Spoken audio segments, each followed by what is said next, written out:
My name is Lydia. I am 33 years old.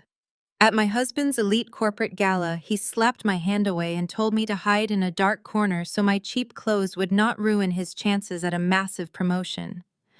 I quietly did exactly as he asked. But when the billionaire chairman of the company arrived, he walked right past my husband, looked straight into the shadows, and dropped his cane. He took my hand in front of hundreds of executives and whispered that he had spent 25 years looking for me. Before I continue this story, let me know where you are watching from in the comments below. Hit like and subscribe if you have ever had to stand up to people who underestimated your worth. The crystal chandeliers of the Ritz-Carlton ballroom cast a harsh, glittering light over the sea of tailored suits and designer gowns. The air was thick with the smell of expensive perfume and desperate ambition. My husband Bradley stood near the center of the room, vibrating with nervous energy. Tonight was the annual Zenith Global Shareholder Gala, and Bradley was convinced this was the night he would secure his promotion to vice president. He adjusted his collar for the fourth time in 5 minutes, his face flushed. I noticed his tie was slightly crooked. I stepped forward, reaching out to straighten the silk fabric. Before my fingers could even brush the collar, Bradley swatted my hand away with a vicious slap. The sharp smack echoed faintly over the string quartet playing in the background. "Do not touch me," he hissed, glancing around frantically to see if any of the senior directors had noticed. I looked at my stinging hand, then up at his furious face. "Your tie is crooked, Bradley. I was just trying to help." "Help?" He scoffed, his eyes raking over me with pure disgust. "You want to help? Then step away from me. Actually do us both a favor and go stand over there by the service doors where the lighting is terrible. I cannot have the board members seeing me with a woman who radiates such a pathetic thrift store vibe." I looked down at my simple navy blue sheath dress. It was classic and clean, but yes, it was 5 years old. I had bought it off the rack long before Bradley started making a director's salary. I opened my mouth to defend myself, but he cut me off. "I am about to secure a multi-million-dollar division, Lydia. I need to project power, wealth, and status. You look like a substitute teacher who got lost on her way to a parent-teacher conference. Just go stand in the shadows and do not embarrass me tonight. My career depends on making a flawless impression on Chairman Prescott." I swallowed the hard lump of humiliation in my throat, turned on my heel, and walked away from the glaring lights of the center floor. I found a quiet alcove near the heavy velvet curtains draped over the emergency exits. I stood there watching my husband aggressively network, laughing too loudly at jokes made by men he secretly despised. A tall, broad-shouldered man stepped into the alcove beside me, holding 2 crystal glasses of sparkling water with lime. It was Trey, my brother-in-law. Trey was a brilliant African-American man who worked as a senior risk compliance officer at a top-tier bank. He was married to Bradley's sister Vanessa, but unlike the rest of that toxic family, Trey possessed a quiet, observing intelligence. He handed me a glass. "You should have thrown your drink in his face," Trey said, his deep voice barely rising above a whisper. I took the glass, letting the condensation cool my burning palms. "It is not worth the argument," I replied, staring down at my sensible shoes. "He is just stressed about the promotion." Trey let out a low, humorless laugh. "Do not make excuses for his cruelty, Lydia. It sickens me to watch you let him treat you like a burden, especially when I know the truth about your finances." He took a sip of his water, his dark eyes narrowing as he looked across the ballroom. He pointed with his chin toward the buffet tables. "Look at my wife over there." I followed his gaze. Vanessa was holding court among a group of junior executives, aggressively showing off a pristine white leather handbag. "You let Bradley buy Vanessa that $5,000 Prada bag yesterday, using your joint account." Trey said, his tone perfectly even, but laced with sharp disappointment. "You let them drain your funds to fund their materialistic fantasies. But you are standing here wearing a 5-year-old dress to his biggest corporate night. Why do you let them treat you like a charity case when you are the one paying for their lifestyle?" I gripped my glass tighter. Trey was the only person who knew that my quiet freelance consulting business was actually highly lucrative. He did not know the full extent of my wealth, but his risk assessment skills meant he had easily deduced that my income kept Bradley and Vanessa afloat. "It keeps the peace." Trey, I said softly. If Bradley feels like the provider, he feels secure. Trey shook his head slowly. Feeding a narcissist does not buy you peace, Lydia. It just makes them hungrier. One of these days, you are going to have to stop hiding your strength and let them see exactly who they are dealing with. Before I could process his words, a sudden heavy silence fell over the massive ballroom. The string quartet abruptly stopped playing. The low hum of networking and forced laughter vanished entirely. The heavy mahogany doors at the main entrance swung open. Maxwell Prescott, the legendary chairman of Zenith Global, stepped into the room. He was a commanding presence, a man in his late 60s with silver hair, a sharp bespoke suit, and an ornate wooden cane that clicked rhythmically against the marble floor. The crowd parted instantly, creating a wide, clear path for him. The sheer gravity of his presence commanded absolute respect. I watched from the shadows as Bradley practically shoved two junior associates out of the way to position himself directly in the chairman's path.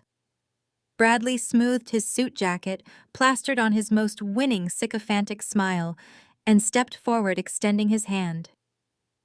Chairman Prescott Bradley announced, his voice echoing in the quiet room. Bradley Pierce, Director of Marketing. It is an absolute honor to finally meet you. Maxwell Prescott did not even break his stride. He walked right past Bradley, completely ignoring the extended hand, leaving my husband standing there, looking like an utter fool in front of the entire executive board. Bradley's face flushed a deep mottled red, his hand hovering awkwardly in the empty air. But Maxwell was not looking at the executives. His sharp, piercing gaze was scanning the perimeter of the room. He ignored the regional managers, the vice presidents, and the wealthy investors. He turned his head and looked straight into the dark alcove where I was standing with Trey.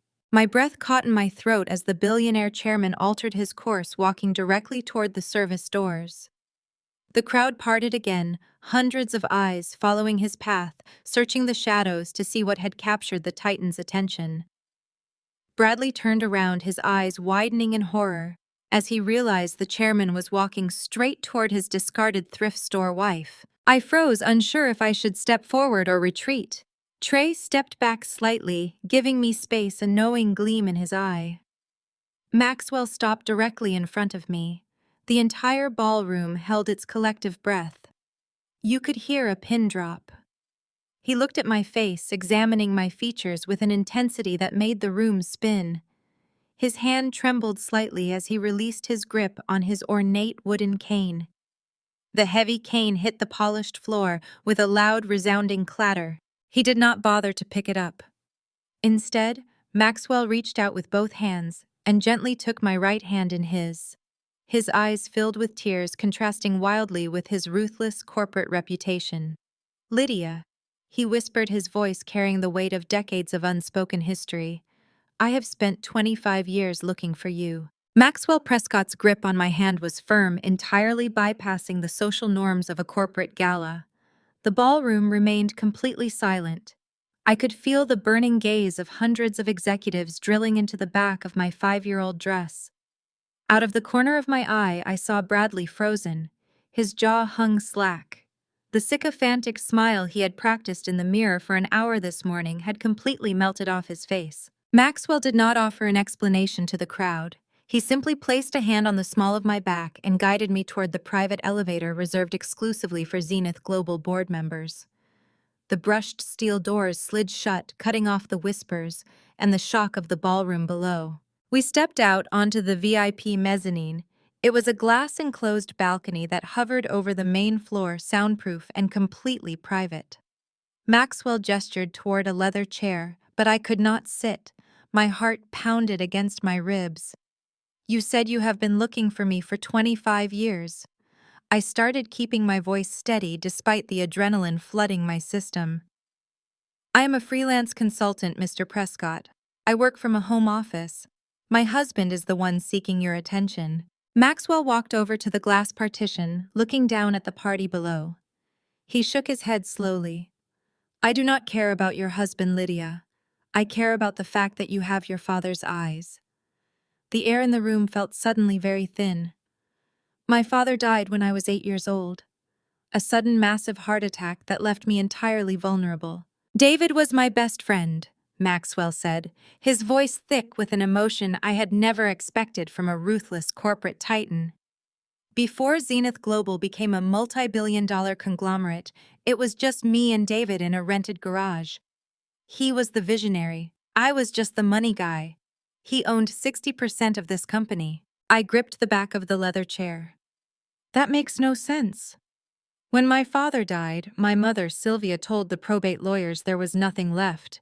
She emptied his bank accounts, cashed out his life insurance policy, and vanished. She left me with a social worker in a hospital waiting room. If he owned 60% of a tech empire, she would have taken that too. Maxwell turned to face me. Sylvia was a parasite. David knew she was preparing to drain him dry and run off with her lover. He knew she would abandon you the second the money cleared. So a month before his heart attack, he executed a legal maneuver she never knew about. He transferred his entire equity stake into a blind, irrevocable trust. He made me the sole trustee. The mandate was strict. I was to aggressively grow the company and reinvest every dividend, completely hiding the wealth from Sylvia so she could never touch a dime. The trust would only mature and transfer to you when you reached the age of 33 and demonstrated the capacity to handle it. I am 33, I whispered. And you are ready, Maxwell replied, handing me a heavy manila folder. I have had private investigators keeping tabs on you for the last decade, Lydia. I know you did not just marry Bradley and settle down. I know you secretly operate one of the most brilliant freelance strategy firms in the country. I know you use a VPN to consult for our competitors. You have your father's genius. The 60% stake is yours. You own Zenith Global. I am just your employee. The magnitude of his words crashed over me. For years, Bradley had belittled my work. He called my late nights at the computer fake gig work. Vanessa mocked my clothes. They treated me like a financial stepping stone, a convenient bank account to drain for Prada bags and luxury vacations. And the entire time I owned the building, they were desperately trying to climb. A sudden burst of applause from the ballroom below drew my attention. I walked to the glass partition and looked down. Bradley had recovered from the shock of Maxwell ignoring him. He had corralled a group of senior board members near the main projection screen. He plugged his phone into the media system, bringing up a massive slide deck. The title slide read, Zenith Next Gen Consumer Acquisition Strategy by Bradley Pierce. My blood ran cold. The background graphics, the font choices, the precise demographic data modeling on slide 4. That is my file, I said, leaning closer to the glass. Maxwell stepped up beside me. Your file? I nodded, a cold, sharp clarity replacing my shock. 2 weeks ago, I took a blind contract from a tech startup through my freelance portal. It required a comprehensive overhaul of a consumer acquisition pipeline. I stayed up until 4 in the morning for 6 nights straight writing that algorithm. Bradley complained the whole time that my typing was keeping him awake. He must have accessed my secure drive while I was sleeping, downloaded the final export, and slapped his own name on the title slide. We watched in silence as Bradley pointed to a complex flowchart on the screen. He puffed out his chest, laughing confidently, as the board members nodded in genuine admiration. He was literally taking credit for the sleepless nights he had mocked me for. He was using my brain to secure a promotion that would give him the power to eventually leave me. Maxwell's face darkened with absolute fury. He reached into his pocket and pulled out his phone. That is intellectual property theft, corporate espionage, and grounds for immediate termination. Maxwell set his thumb, hovering over his speed dial. I will call security right now. I will have him stripped of his credentials, escorted out of the building in front of his peers, and hit with a lawsuit that will leave him bankrupt by Tuesday. Give me the word, Lydia. He is finished. I watched Bradley down a glass of champagne, soaking up the praise from the men he had kissed up to all night. I thought about the Prada bag. I thought about the 5-year-old dress. I thought about the way he slapped my hand away. I reached out and gently pushed Maxwell's phone down. No, Maxwell, I said, my voice eerily calm. Do not fire him. Maxwell frowned. You want to let him steal your work? I smiled coldly, keeping my eyes locked on my husband. I want you to walk down there and tell the board that his presentation is the most brilliant thing you have ever seen. I want you to promote him to acting vice president tonight. Let him sign the new employment contracts. Give him a massive office and a massive signing bonus. Let him believe he has completely won. Maxwell studied my face for a long second before a slow, dangerous smile spread across his own lips. You want to build him up? Exactly, I replied. Let us give him a lot of rope so he can hang himself. When I take him down, I do not want him to just lose a job. I want him to lose a kingdom. Maxwell nodded, straightening his suit jacket. Welcome to Zenith Global, Madam Chairman. I will go deliver the good news to your husband. As Maxwell headed for the elevator, I stayed by the glass. I watched Bradley celebrate his stolen victory, completely unaware that the woman he shoved into the shadows was about to cast a total eclipse over his entire life. The leather seats of Bradley's least luxury sedan felt cold against my skin as we sped down the highway, leaving the glittering lights of the Ritz-Carlton behind us. The silence inside the car was thick, heavy, and extremely volatile. Bradley gripped the steering wheel so tightly his knuckles turned white. His jaw ticked rhythmically. The sycophantic, eager glow he had worn while accepting his new acting vice president title from Maxwell Prescott had vanished the second the valet handed him the car keys. Now the mask was entirely off. Bradley slammed his palm against the steering wheel, making the car swerve slightly. I cannot believe you. I simply cannot believe you. What possessed you to corner Chairman Prescott? You looked like a desperate groupie trying to beg for a handout. I stared out the passenger window at the passing streetlights, keeping my breathing perfectly even.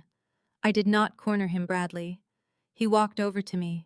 Bradley let out a sharp, mocking laugh that bounced off the dashboard. Right. The billionaire chairman of Zenith Global bypassed a room full of regional directors just to chat with a woman wearing a discount rack dress. Do you hear how delusional you sound, Lydia? You harassed him. You probably begged him for a pity job in the mailroom. You nearly ruined the biggest night of my entire career. I kept my face perfectly smooth. I did not argue. I did not raise my voice.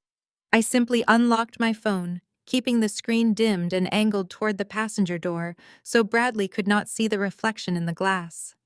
I opened my secure encrypted banking portal and pulled up the direct messaging thread to Harrison, my primary wealth manager. I practically secured the VP spot tonight despite your embarrassing little stunt. Bradley bragged, accelerating aggressively to pass a slower vehicle. Maxwell Prescott personally came down and told the board that my presentation was the most brilliant strategy he had seen in a decade. He made me acting VP on the spot. Do you understand what that means? It means I am stepping into the big leagues, and I am entirely sick of carrying your dead weight. My fingers flew across the digital keyboard. I typed my message to Harrison. Initiate immediate asset freeze on all secondary accounts linked to my master portfolio. Bradley kept talking, his ego swelling to fill the confined space of the car. I work 80 hours a week building a real corporate empire while you sit at the kitchen table doing fake gig work. You make a few $100 designing cheap marketing layouts for no-name websites, and you act like you are contributing to this marriage. Who pays the mortgage, Lydia? I do. Who bought this car? I did. Who covers the electric bill, the groceries, and Vanessa's constant emergencies? I do. And on top of all that, I have to deal with you embarrassing me in front of the very men who sign my paychecks. It took immense discipline not to laugh out loud. Bradley truly believed his mid-level corporate salary was funding our lifestyle. He had absolutely no idea that I had quietly paid off the mortgage on our sprawling suburban home 4 years ago, using the profits from a single anonymous consulting contract. He had no idea that the joint checking account he used to pay the utility bills was automatically replenished every single month by a shell corporation I controlled.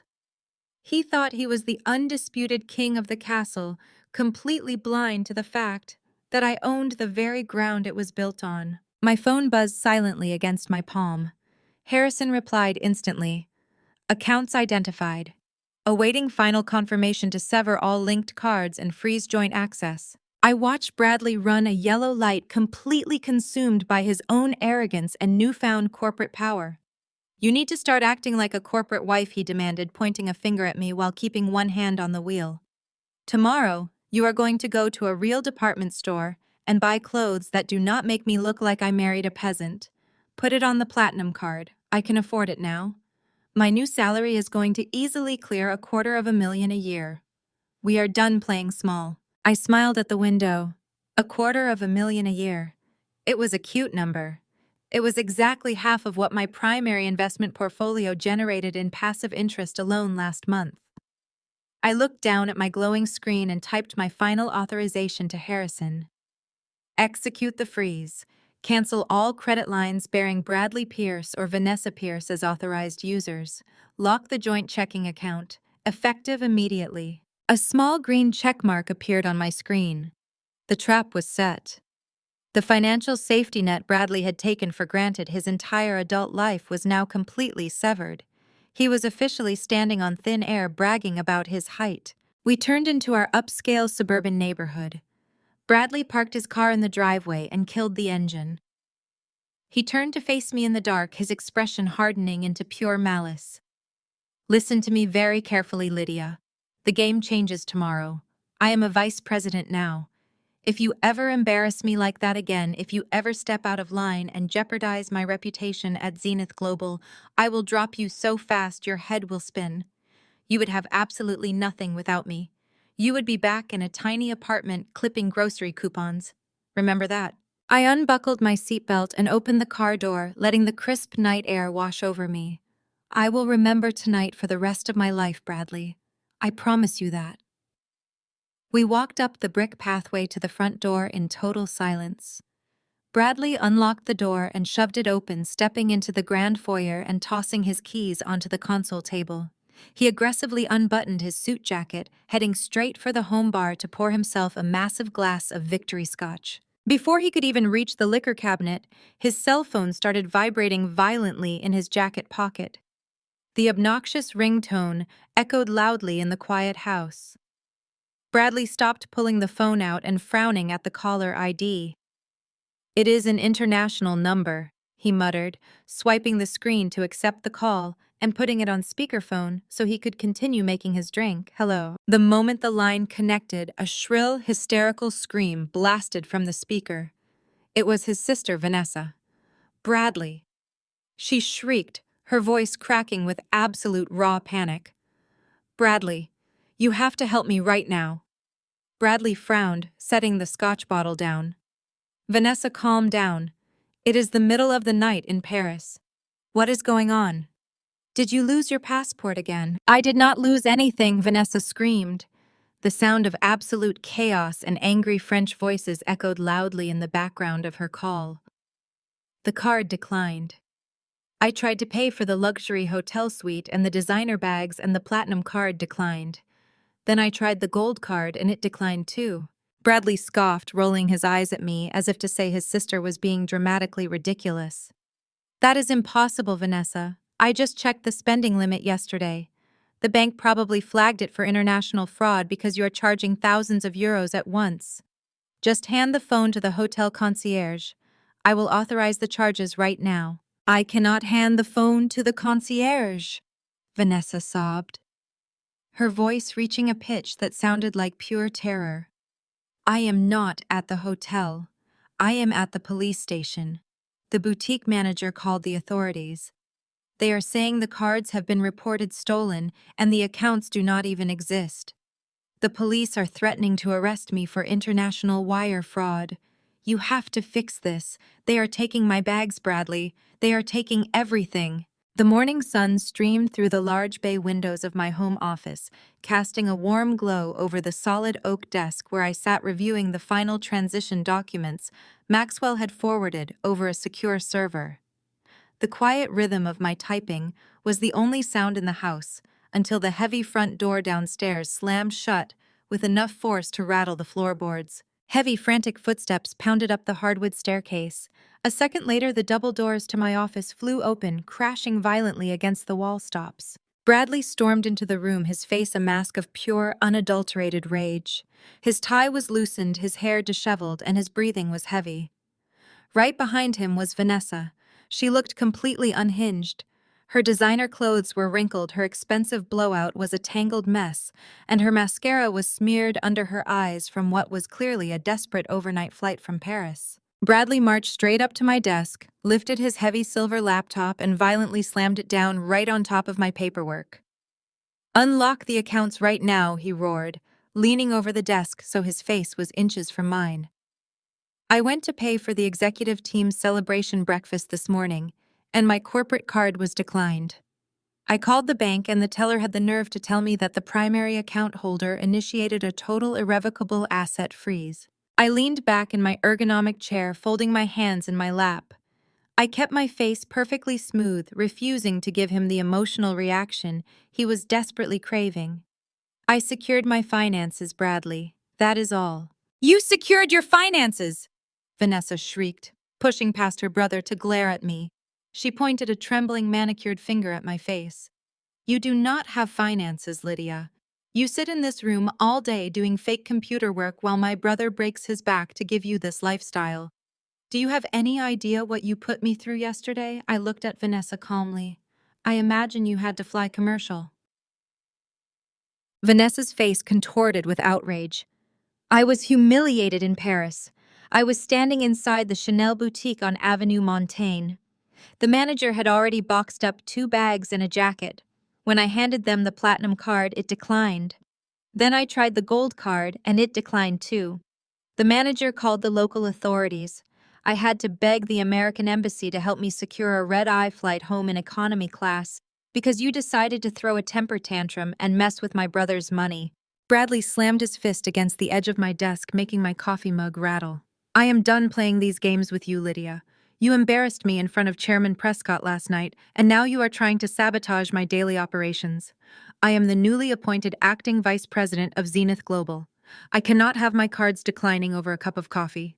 You are going to call the bank right now, give them the master passcode, and reverse whatever lock you put on my money." "It is not your money, Bradley," I stated, my voice dropping to a quiet, dangerous register. Vanessa let out a sharp, mocking laugh that echoed off the high ceiling. "It is absolutely his money. You are a charity case, Lydia. A glorified secretary he took in out of pure pity. You brought absolutely nothing to this marriage. You were a broke, pathetic nobody when he found you. He bought you this house. He puts the food on your table. He pays for the very internet you use to play your little freelance games. And this is how you repay him, by trying to ruin his life out of jealousy." Bradley puffed out his chest, completely emboldened by his sister's toxic tirade. He crossed his arms, looking down at me with absolute disgust. "Vanessa is exactly right. I am entirely sick of carrying your dead weight. I work 80 hours a week building a real corporate empire. I fund this entire family.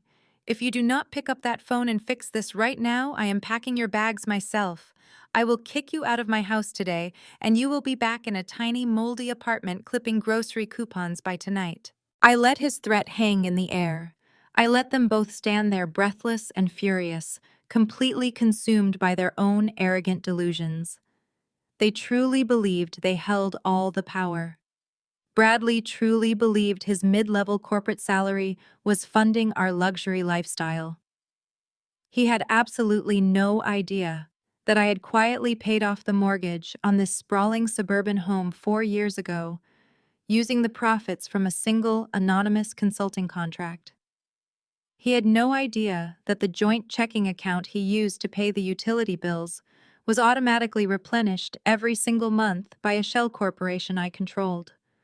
He thought he was the undisputed king of the castle, completely blind to the fact that I owned the very ground he was standing on. I looked at Bradley's red, furious face.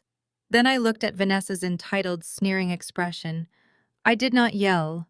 I did not cry. I slid my chair back and opened the heavy fireproof bottom drawer of my oak desk. I reached inside and pulled out a thick, bound stack of certified documents bearing the official seal of my wealth management firm. I stood up, locking eyes with my husband. I threw the heavy stack of IRS tax returns directly at Bradley's chest. The thick packet smacked heavily against his suit jacket. He fumbled to catch it, failing as the binder clip snapped and dozens of pages scattered across the polished hardwood floor.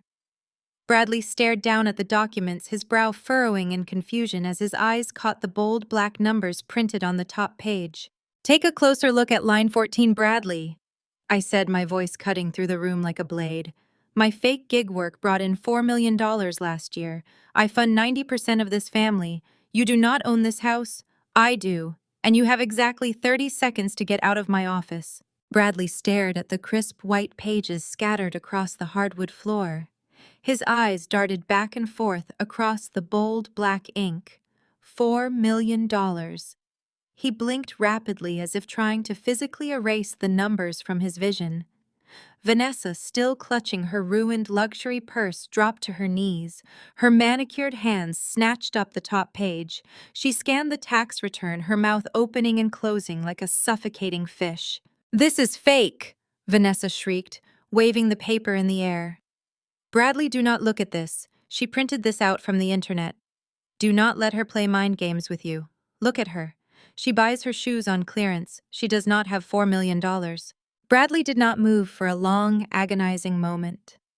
The silence in my home office was so absolute, I could hear the erratic, heavy thud of his heartbeat. His ego was a fragile, monstrous thing, and I had just dropped an anvil directly on top of it. I watched the realization violently wash over him. He remembered the massive home mortgage that suddenly vanished 4 years ago. He remembered the brand new cars he bought that never seemed to dent our joint checking account. He remembered the luxury European vacations he claimed he budgeted perfectly, for completely unaware that I was silently injecting tens of thousands of dollars into the account just to keep his fragile pride intact. Instead of humility, a dark, venomous rage twisted his features. The red flush of embarrassment drained from his face, leaving behind a cold, terrifying pallor. A true narcissist never apologizes when they are caught. They simply change the rules of the game. "You think this makes you powerful?" Bradley sneered, his voice dropping into a sinister, quiet hiss. "You think hiding money from your own husband makes you some kind of corporate mastermind? It just proves what a deceptive, untrustworthy partner you have always been. You are sick, Lydia. You are a pathological liar." He turned his back to me and walked slowly toward the leather armchair where he had tossed his imported Italian briefcase. The solid gold latches clicked loudly in the silent room. I watched him reach inside and pull out a thick, bound stack of legal documents. They were crisp, fresh, and perfectly organized with blue tabs. Vanessa scrambled to her feet, a wicked smile spreading across her face as she saw the paperwork.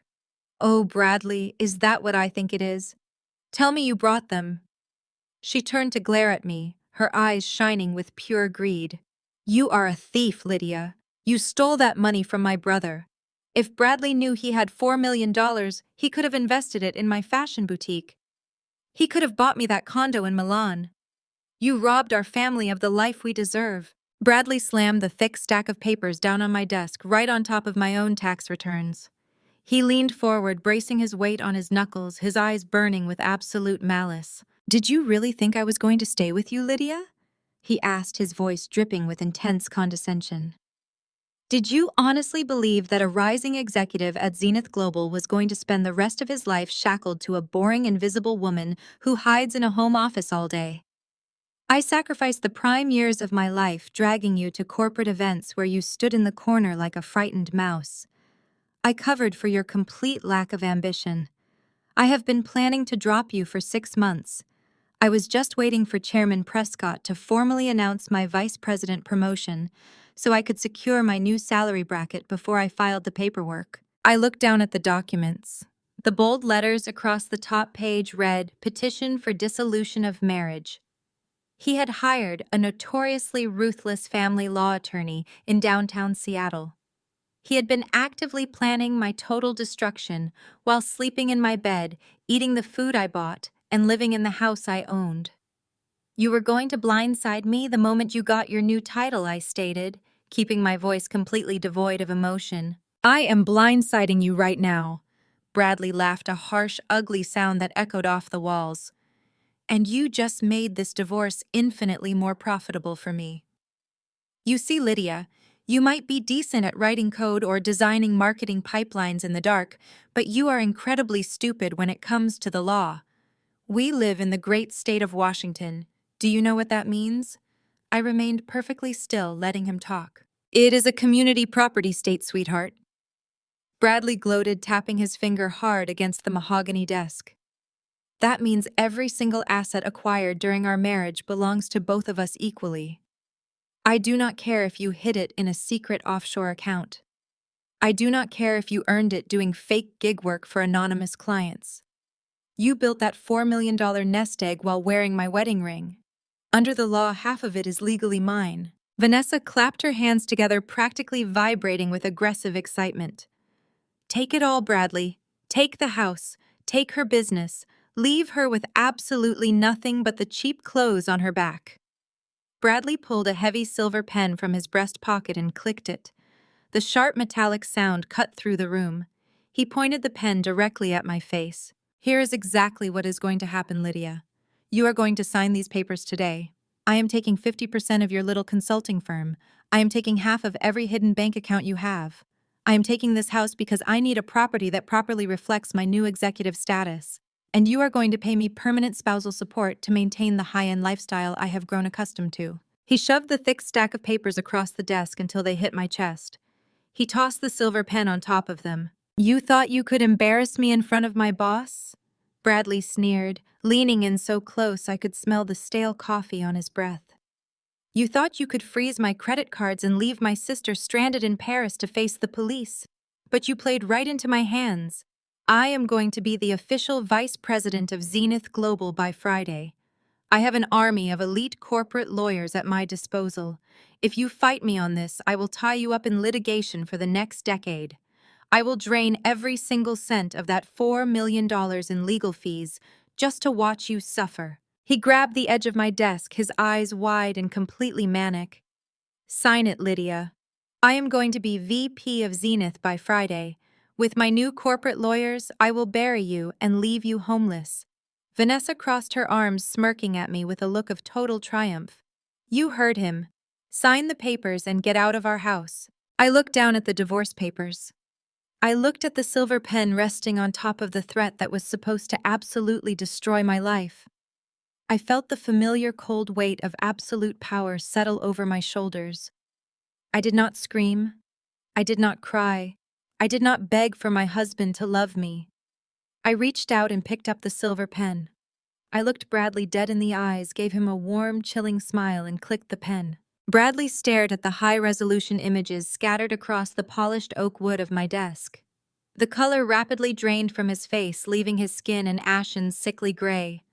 For a fraction of a second, I saw genuine, unadulterated terror flash in his eyes. He recognized the hotel lobby.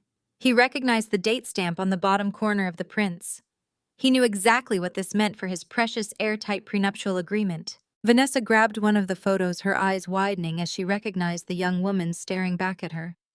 Bradley. She gasped, dropping the glossy photo as if it had physically burned her fingers. That is Chloe from the marketing department. She is barely out of college. You told me you were mentoring her for a junior management position. Trey let out a sharp, disgusted sigh. He was mentoring her, Vanessa. He was mentoring her all the way up to the penthouse suite at the Four Seasons on the company credit card. The exact same corporate card that is now completely frozen. Bradley did not look at his sister. He did not look at Trey. He kept his eyes locked on the photographs of his own infidelity. His breathing slowed. The sheer panic that had seized him only moments ago began to dissolve, replaced by a cold, calculating viciousness. The hallmark of a true narcissist is their complete inability to accept defeat. When backed into a corner, they do not surrender. They simply reach for a heavier, much more destructive weapon. Bradley slowly stood up straight. He reached up and adjusted the knot of his expensive silk tie, smoothing down the lapels of his tailored suit. A slow, dark smile stretched across his face. It was a terrifying, hollow transformation. He let out a low, rumbling laugh that made the hair on the back of my neck stand up. You really think you are the smartest person in the room? Lydia, Bradley said, his voice dropping into a smooth, predatory cadence. You and your little compliance officer brother-in-law. You think playing detective and finding a hidden loophole in a piece of paper means you have won the war? You think you get to keep your $4 million and your perfect little suburban castle while I walk away empty-handed. He stepped away from the desk, pacing slowly across the office floor. He stepped directly on one of the scattered photographs, grinding his leather shoe into the image of his own affair. I never leave anything to chance, Lydia. Not my career, not my finances, and certainly not my exit strategy, Bradley stated, turning to face me. Did you honestly think I would wait around for you to magically open your checkbook and share the wealth? I knew this marriage was a dead end 2 years ago, so I made sure I was properly compensated for my time. I kept my expression entirely neutral, resting my hands on the desk. Compensated how, Bradley? Bradley chuckled, running a hand through his perfectly styled hair. You are a brilliant strategist, Lydia, I will give you that. But you have a massive glaring blind spot.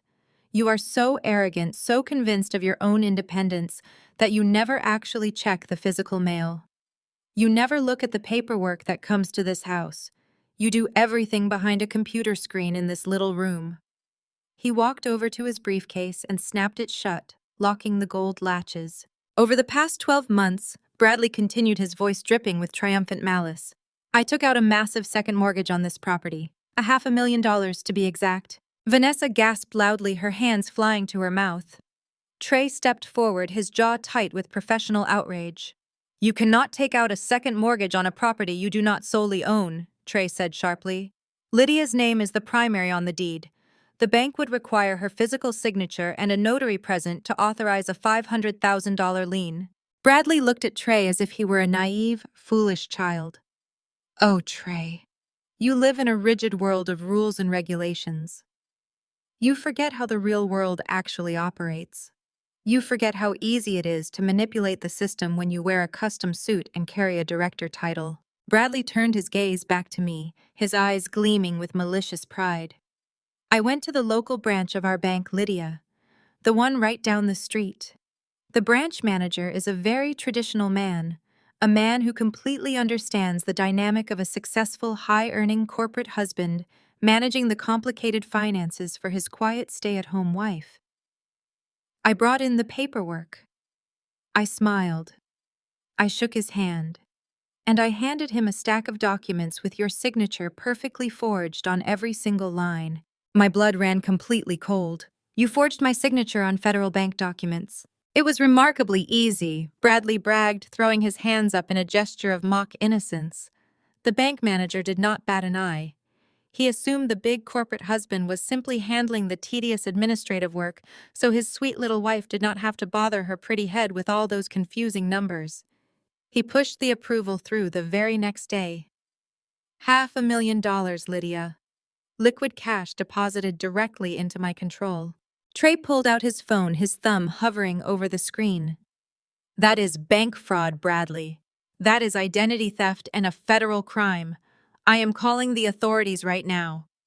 Call them, Bradley shouted, throwing his arms wide open in a challenge. Call the police. Call the FBI. Call Chairman Prescott. It does not matter, because the money is already gone. Vanessa looked frantically between her brother and me. Gone where, Bradley? Where is the money? Bradley ignored her, keeping his manic, unblinking gaze locked on my face. Did you think I was going to leave it sitting in a joint checking account waiting for you to find it?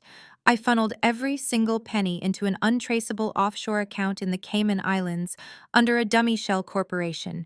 It is completely insulated. Your wealth manager cannot touch it. The American courts cannot touch it. It belongs entirely to me. He walked back over to my desk and leaned down, placing both hands flat on the wood. He was so close I could see the broken blood vessels in the whites of his eyes. I have not made a single payment on that mortgage in 6 months, Lydia. I let it default on purpose. The bank has been sending warning letters for weeks, but I intercepted the mail every single day before you could see it. I wanted the debt to balloon.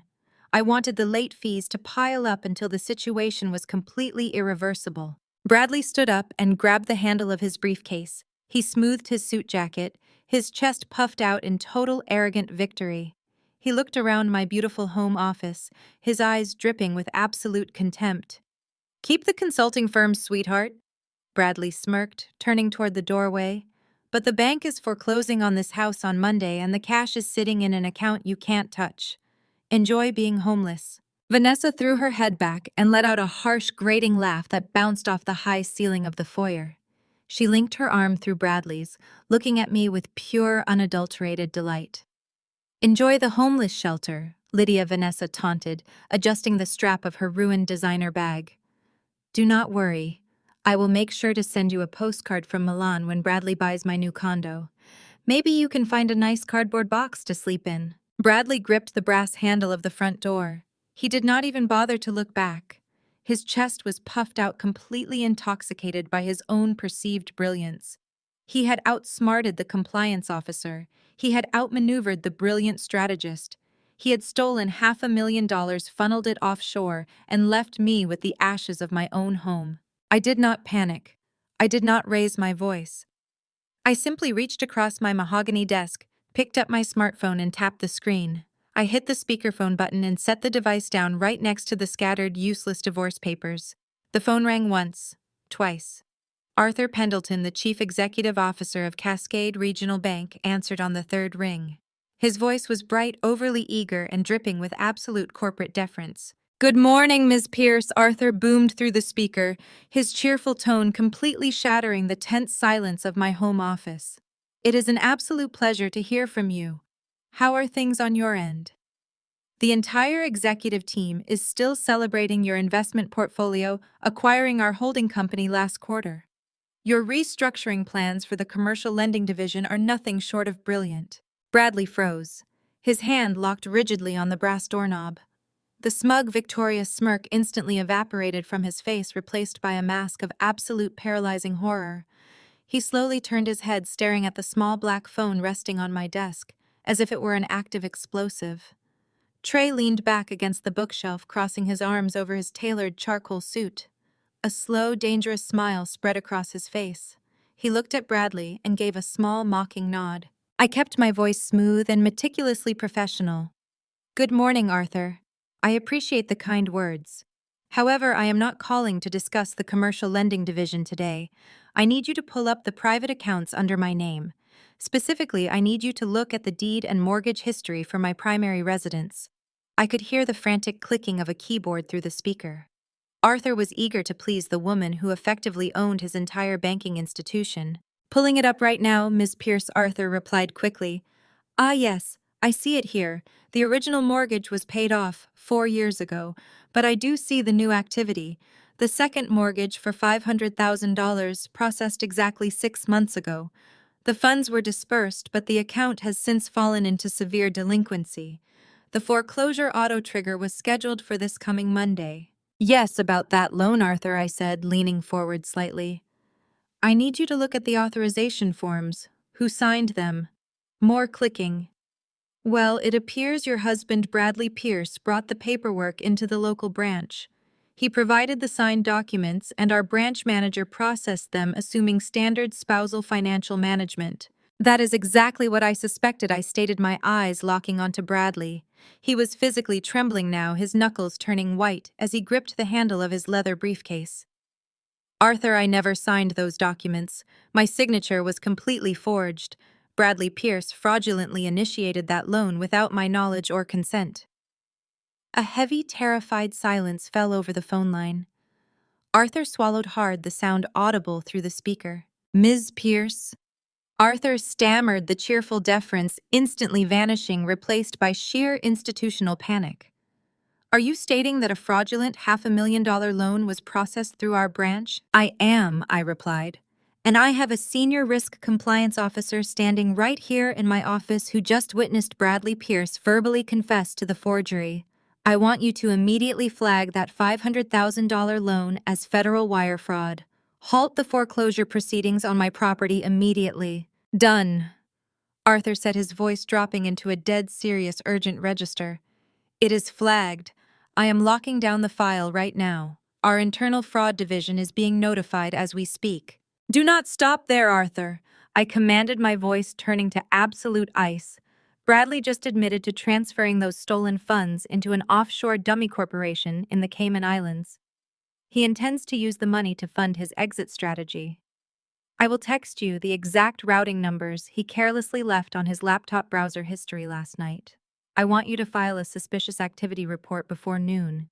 Then forward those exact offshore coordinates directly to the Criminal Investigation Division of the IRS. Vanessa backed away from her brother, her eyes wide with unadulterated terror. She bumped into the wall, her hands shaking. "Bradley," she whispered, her voice cracking. "What did you do? What did you do?" "Consider it done," Ms. Pierce Arthur said firmly. "The IRS will have the file within the hour. Federal authorities will likely freeze his domestic accounts and seize his passport by the end of the business day. Is there anything else you require?" "No, Arthur. That will be all. Have a wonderful weekend." I ended the call. The silence in the room was deafening. The grand, powerful acting vice president of Zenith Global was gone. In his place stood a broken, trembling criminal staring down the barrel of a federal indictment. He had no leverage. He had no hidden wealth. He had no escape route. The money he had stolen was locked, his career was dead, and the federal government was about to strip him down to his bones. Trey let out a low whistle, shaking his head. "Wire fraud, identity theft, and tax evasion." Trey listed casually, counting on his fingers. "You are looking at 20 years in a federal penitentiary, Bradley. Minimum. I hope you look good in an orange jumpsuit." Bradley opened his mouth to speak, to beg, to try and negotiate his way out of the trap he had confidently walked into. But before a single word could escape his trembling lips, a sharp, piercing sound echoed through the foyer. Ding-dong. The sudden noise of the doorbell made Bradley jump out of his skin. He stood frozen, his hand still resting on the doorknob. He looked at me, completely paralyzed by fear and confusion. "Open it, Bradley," I ordered softly. Mechanically, like a robot functioning on a dying battery. Bradley pulled the heavy wooden door open. Standing on the front porch was a woman in her late 50s. She was dripping in cheap, flashy jewelry. Thick gold bangles clinked violently around her wrists as she shifted her weight. She wore a tight, completely inappropriate leopard print dress and thick layers of heavily applied makeup that failed to hide the deep, harsh lines of a difficult life. The heavy scent of cheap drugstore perfume and stale cigarette smoke immediately rolled into the pristine foyer. She chewed loudly on the piece of gum, looking Bradley up and down with a mixture of amusement and utter disdain. "Well," the woman rasped, her voice gravelly and loud, "you must be the rich husband I have heard absolutely nothing about." She pushed past a completely stunned Bradley, stepping her cheap stiletto heels directly onto my imported silk runner. She walked into the entryway, dropping a battered faux leather suitcase onto the floor with a heavy thud. She placed her hands on her hips, her eyes sweeping over the high ceilings, the expensive art, and finally landing directly on me. A wide, crooked smile spread across her face. "Hello, Lydia," Sylvia said, popping her chewing gum loudly. "It has been 25 years. Your mother is finally home." Sylvia did not wait for an invitation. She kicked her battered suitcase aside, and in the blink of an eye, the harsh, gum-chewing grifter vanished. Her face crumpled into a mask of exaggerated theatrical sorrow. She let out a loud, wailing sob that echoed off the mahogany walls of my office, throwing her arms wide open as she lunged toward my desk. "Oh, my sweet baby girl," Sylvia cried, her voice pitching into a sickeningly fake whine. "I have missed you so much, Lydia. Look at you all grown up and successful. I have seen the light, sweetie. I really have. I went to therapy, I found faith, and I realized the terrible, terrible mistakes I made. I just want my daughter back. I just want to reconnect and be a family again." She reached across the desk, her long acrylic nails painted a chipped neon pink, trying to grasp my shoulders. I did not flinch. I did not back away. I simply raised my right hand and held it flat in the air, stopping her dead in her tracks. "Do not touch me," I said, my voice dropping to a low, dangerous whisper that cut through her synthetic sobbing like a razor blade. Sylvia paused, her arms suspended awkwardly in the air. Her lower lip quivered as she tried to maintain the performance. "Lydia, please," she whimpered. "A mother's love never truly dies. I was just in a bad place back then." You were not in a bad place, Sylvia, I replied, my tone remaining perfectly flat, entirely devoid of the emotional breakdown she was so desperately trying to provoke. You were at the bank. The fake tears pooled in her eyes, but she did not say a word. I leaned forward, resting my forearms on the desk, locking my eyes onto hers. You did not make a mistake. I continued, speaking loudly and clearly, so that every single person in the room could hear the absolute truth of our history. You made a calculated withdrawal. My father had been dead for less than 48 hours. His body was barely cold. And while I was sitting in the living room waiting for you to make breakfast, you were cashing his $600,000 life insurance policy. You packed a single duffel bag, walked out the back door, and left an 8-year-old girl sitting alone on the front porch. I waited for 10 hours until a caseworker from Child Protective Services finally arrived to take me to a state-run foster home. Do not ever stand in my house and use the word mother. Sylvia dropped her arms. The weeping stopped entirely, but she kept her face arranged in a pout of manufactured guilt. Before she could try another line, Bradley stepped forward. The sheer panic that had gripped him during my phone call to the bank's CEO was momentarily suspended. A slick, ugly smile returned to his face as he moved to stand shoulder to shoulder with the woman who had abandoned me. You are so cold, Lydia Bradley sneered, crossing his arms. I always knew there was something fundamentally broken inside of you. A woman who cannot even forgive her own flesh and blood. Trey let out a harsh, incredulous laugh from his place by the bookshelf. He adjusted his glasses, staring at Bradley with profound disgust. You tracked her down, Trey stated, piecing the puzzle together instantly. You are about to be indicted for federal wire fraud, and your backup plan was to hire a private investigator to find an estranged parent. I needed to know exactly who I was married to.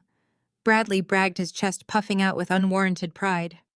When I realized Lydia was hoarding cash behind my back, I knew I needed leverage. I needed to understand her weak points. So I started digging into her past. I reached out to Sylvia 3 weeks ago. We had a very illuminating conversation about Lydia's little trust issues. I invited her to come stay with us. I thought a family reunion might soften my wife's hardened heart. Vanessa practically vibrated with malicious joy, stepping up next to her brother. Finally, someone who can put you in your place, Lydia, Vanessa taunted. You treat everyone around you like garbage. It is about time your past caught up with you. You deserve to be surrounded by the trash you came from. I looked at Bradley. His desperation was palpable. He honestly believed that bringing my greatest childhood trauma into my home office would somehow break my focus, that I would dissolve into a weeping, vulnerable mess and suddenly agree to forgive his theft and drop the divorce. He thought Sylvia was his ultimate trump card. He had no idea who he had invited into the room. I shifted my gaze back to Sylvia. The emotional charade was over. Recognizing that her tears had absolutely zero effect on me, she dropped the grieving mother act entirely. The stooped, sorrowful posture vanished. She stood up straight, rolled her shoulders back, and loudly popped her chewing gum again. A hard, greedy smirk spread across her heavily painted lips, completely altering her face. Well, Sylvia rasped, her voice returning to its natural gravelly pitch. I tried to do this the nice way, Lydia. I really did. I figured we could hug it out, shed a few tears, and you could write me a nice fat check for my troubles. But you always were a stubborn, difficult little brat, just like your father. She unclasped her tacky faux crocodile purse and dug her hand inside. She pulled out a thick stack of papers heavily creased and stained with a coffee ring on the top page. She slapped them down on my desk right next to Bradley's useless divorce petition. Your father was a fool, Lydia, Sylvia declared, tapping a long neon nail against the top document. But he was a rich fool. And you are even richer. I have been talking to some very smart lawyers since your husband called me. Bradley frowned, stepping slightly away from her.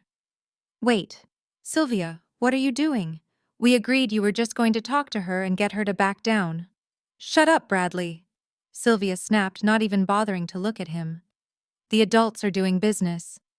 She turned her predatory gaze back to me, her eyes gleaming with undisguised avarice. I just filed an emergency injunction in the county family court this morning. Sylvia announced, her smirk widening into a full, unhinged grin. You see, when your father died, I was listed as the primary executor of his entire estate. Yes, I took the life insurance money and left. But nobody ever formally stripped me of my legal executor status over his remaining trust. And since you were a minor when he passed, the law gets very murky about who actually controls the generational wealth you built using his initial investments. She leaned over the desk, invading my space, the smell of cheap perfume thick in the air. Keep the consulting firm. Sweetheart, Sylvia whispered, echoing Bradley's earlier threat with a far more sinister edge. But the bank is foreclosing on this house on Monday, and the cash you thought you hid from your husband is currently being frozen by a judge. I am taking control of your assets effective immediately. Enjoy being homeless. I looked down at the injunction. I looked at the woman who had thrown me away 25 years ago. Then I looked at Trey, who was already pulling his encrypted banking tablet from his briefcase, his fingers flying across the screen as he prepared to dismantle this new threat. I did not break. I simply reached out and picked up my silver pen once more. I set the silver pen down, the sharp metallic click cutting through the heavy air of the office. Trey tapped the screen of his tablet, his dark eyes rapidly scanning the digitized county court records. The harsh glow of the screen illuminated his rigid jawline. He let out a slow, frustrated breath and looked up at me. She is not bluffing. Lydia Trey stated, his voice tight with professional anger. Sylvia found an incompetent county judge willing to sign an emergency ex parte order. Because your father's original life insurance policy seeded your initial investment accounts 25 years ago, she is claiming fiduciary mismanagement. The judge issued a temporary freeze on all your personal assets, including the deed to this house, until a formal hearing on Monday morning. Sylvia clapped her hands together, the thick gold bangles clattering noisily around her wrists. She let out a loud, victorious cackle. I told you, brat, Sylvia taunted, leaning over my mahogany desk to get right in my face. I am the legal executor. Arthur Pendleton and your little bank holding company cannot override a direct mandate from a superior court judge. Your accounts are locked tight. You cannot buy a cup of coffee right now, let alone hire a team of lawyers to fight me. Bradley stepped up beside my mother, his chest puffed out with arrogant triumph. He had gone from facing federal prison to believing he had conquered the world in a matter of seconds. He pointed a finger toward the hallway. Get out of my house, Lydia, Bradley commanded, his voice dripping with venom. The court order grants Sylvia temporary possession of the estate assets while the freeze is active. And as her invited guest, I am staying right here. Pack a bag and leave. You have exactly 10 minutes before I physically throw you out the front door. I did not argue. I did not scream. I knew the law, and I knew that fighting a temporary injunction on a Friday afternoon was a mathematical impossibility. I simply stood up, grabbed my overnight bag from the closet, and walked out the front door without looking back. By nightfall, I was sitting on the edge of a sagging mattress in a cheap roadside motel on the outskirts of the city. The neon sign outside buzzed loudly, casting a harsh red glow through the thin, stained curtains. The peeling wallpaper and damp smell of the room were a stark contrast to the luxury of my Beacon Hill home, but I felt absolutely no panic. I pulled my laptop from my bag, connected to the unsecured wireless network, and began quietly setting up my financial countermeasures for Monday morning. Across town, a very different scene was unfolding. Bradley, Sylvia, and Vanessa were seated in a plush circular leather booth at the most expensive steakhouse in downtown Seattle. The table was covered in empty martini glasses, plates of half-eaten caviar, and the remains of 3 massive tomahawk steaks. Vanessa pulled her platinum credit card from her purse, her hand hesitating slightly before dropping it onto the leather checkbook. Are you absolutely sure about this? Bradley, Vanessa asked, biting her lip. I am maxing out my last available line of credit for this dinner. If Trey finds out I charged $4,000 on Wagyu beef and imported truffles, he will cut up my cards. Bradley laughed, waving his hand dismissively as he took a long sip of a $1,000 vintage Cabernet. Do not worry about Trey, Vanessa. He is a glorified accountant playing by the rules. By Monday afternoon, Sylvia and I will have completely liquidated Lydia's $4 million portfolio.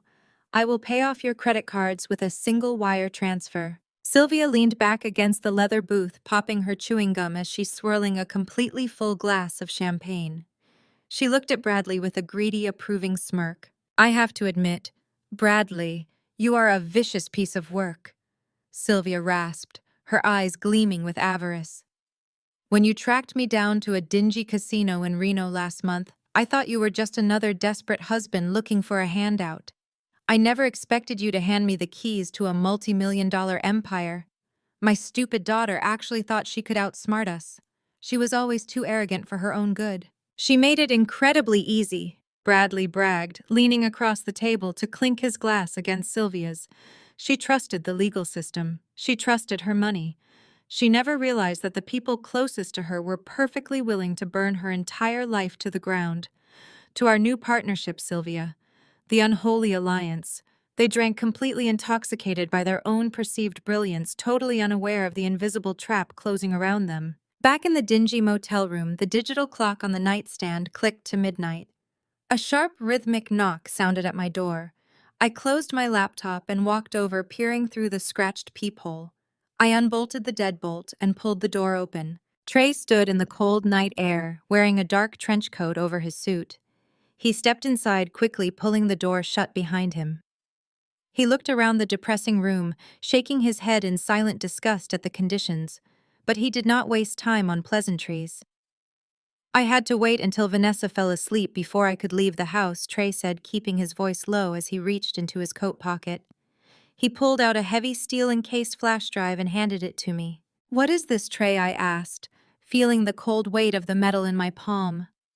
Trey adjusted his glasses, his dark eyes locking onto mine with absolute deadly serious intensity. I did not just sit at home tonight, Lydia. I used my compliance access credentials to run a deep forensic audit on the Zenith Global corporate risk accounts. He pointed a finger at the encrypted drive in my hand. Bradley did not just steal $500,000 from your home equity line, Lydia. He has been systematically embezzling corporate funds from Zenith Global for the past 3 months. He has been siphoning hundreds of thousands of dollars out of their accounts to pay off your mother's massive underground gambling debts. Trey's words hung in the stale, damp air of the cheap motel room. Embezzling from Zenith Global. Paying off my mother's underground gambling debts. The sheer audacity of Bradley's betrayal was staggering, but his strategic miscalculation was even more profound. I took the heavy steel-encased drive from Trey's hand. I did not waste time expressing shock or asking redundant questions. I walked over to the scratched laminate desk, opened my laptop, and slid the drive into the port. The screen illuminated the dark room, casting a pale blue glow over Trey's face as he pulled up a rusted folding chair beside me. A security prompt demanded a 32-character alphanumeric decryption key. Trey typed it in flawlessly from memory, his fingers flying across the keyboard with practiced precision. Hundreds of nested folders, encrypted financial ledgers, and raw data logs exploded onto the screen. Trey leaned forward, his eyes scanning the data with the predatory focus of a seasoned forensic auditor. He began guiding my eyes across the complex web of transactions, unraveling the financial architecture of my husband's crimes. Bradley thought he was running an untraceable shell game, Trey explained, his voice low and rhythmic in the quiet room. He authorized shadow payments from Zenith Global's vendor procurement accounts by fabricating invoices for phantom consulting services. He routed the money through 3 separate limited liability companies, registered in Delaware, all listing a registered agent named John Doe. Trey clicked on a specific transaction log, highlighting a long string of IP addresses and digital timestamps. But he made a critical, arrogant mistake. He bypassed the basic corporate compliance protocols because he thought no one was watching the vice president. He used the exact same IP address from your home network to initiate the transfers and confirm the offshore deposits. He layered the transactions through crypto tumblers, but he left a permanent digital fingerprint on every single wire. I watched the cursor trace the flow of stolen corporate funds directly into a series of offshore accounts in the Cayman Islands. But Trey did not stop there. He opened a secondary directory, linking the routing numbers to payout ledgers from illicit gambling syndicates operating out of Reno and Las Vegas. Sylvia was not just playing penny slots, I murmured, reading the staggering negative balances she had accumulated over the past decade. Exactly, Trey confirmed. She owed dangerous, unforgiving people a lot of money. Bradley found her, paid off her markers using stolen corporate funds, and in exchange bought himself a willing, desperate accomplice to act as the legal executor of your father's estate. He purchased a weapon to use against you, using money he stole directly from his own employer. I leaned back in the creaking motel chair, staring at the man sitting beside me. Trey was a senior compliance officer. He was meticulous, risk-averse, and notoriously dedicated to corporate rules. Risking his career to illegally extract proprietary data was entirely out of character. "Why are you doing this, Trey?" I asked, watching his jaw tighten. "If Zenith finds out you bypassed their internal security protocols to pull this data, they will terminate you immediately. You are risking everything just to help me sink Bradley." Trey stared at the screen, the blue light reflecting sharply in his glasses. A hard, cold anger settled over his features. He did not look at me when he spoke. "I am not just doing this for you, Lydia. I have spent 5 years married to Vanessa, 5 years attending their country club dinners, their holiday parties, their corporate retreats. Do you know what it is like to sit at a table with people who look at you like you are the help?" He turned his head, his dark eyes burning with a quiet, suppressed fury that had clearly been brewing for years. "Bradley and Vanessa come from a world of generational entitlement. They made sure I knew my place every single day.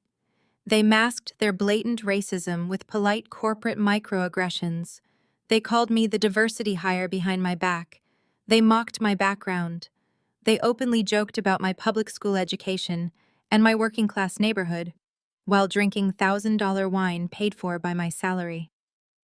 Vanessa married me because I provided stability and a respectable image, but she always viewed me as a lower-class utility. Bradley treated me like a naive rule-following minority he could manipulate. Trey reached out and tapped the laptop screen, his finger resting directly on the undeniable evidence of Bradley's massive corporate fraud. I stayed quiet, Trey stated, his voice dropping to a harsh, unforgiving whisper. I smiled at their racist jokes. I paid for Vanessa's luxurious lifestyle.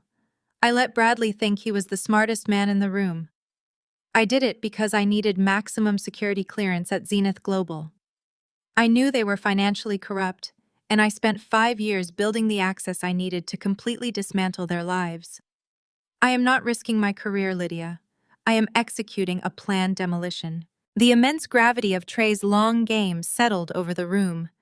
He had endured half a decade of psychological abuse and classist humiliation simply to gather the ammunition required to utterly destroy them. We spent the next 4 hours matching every fraudulent wire transfer to Sylvia's debt payouts. We compiled a digital dossier so devastating and airtight that no corporate lawyer on earth could defend it.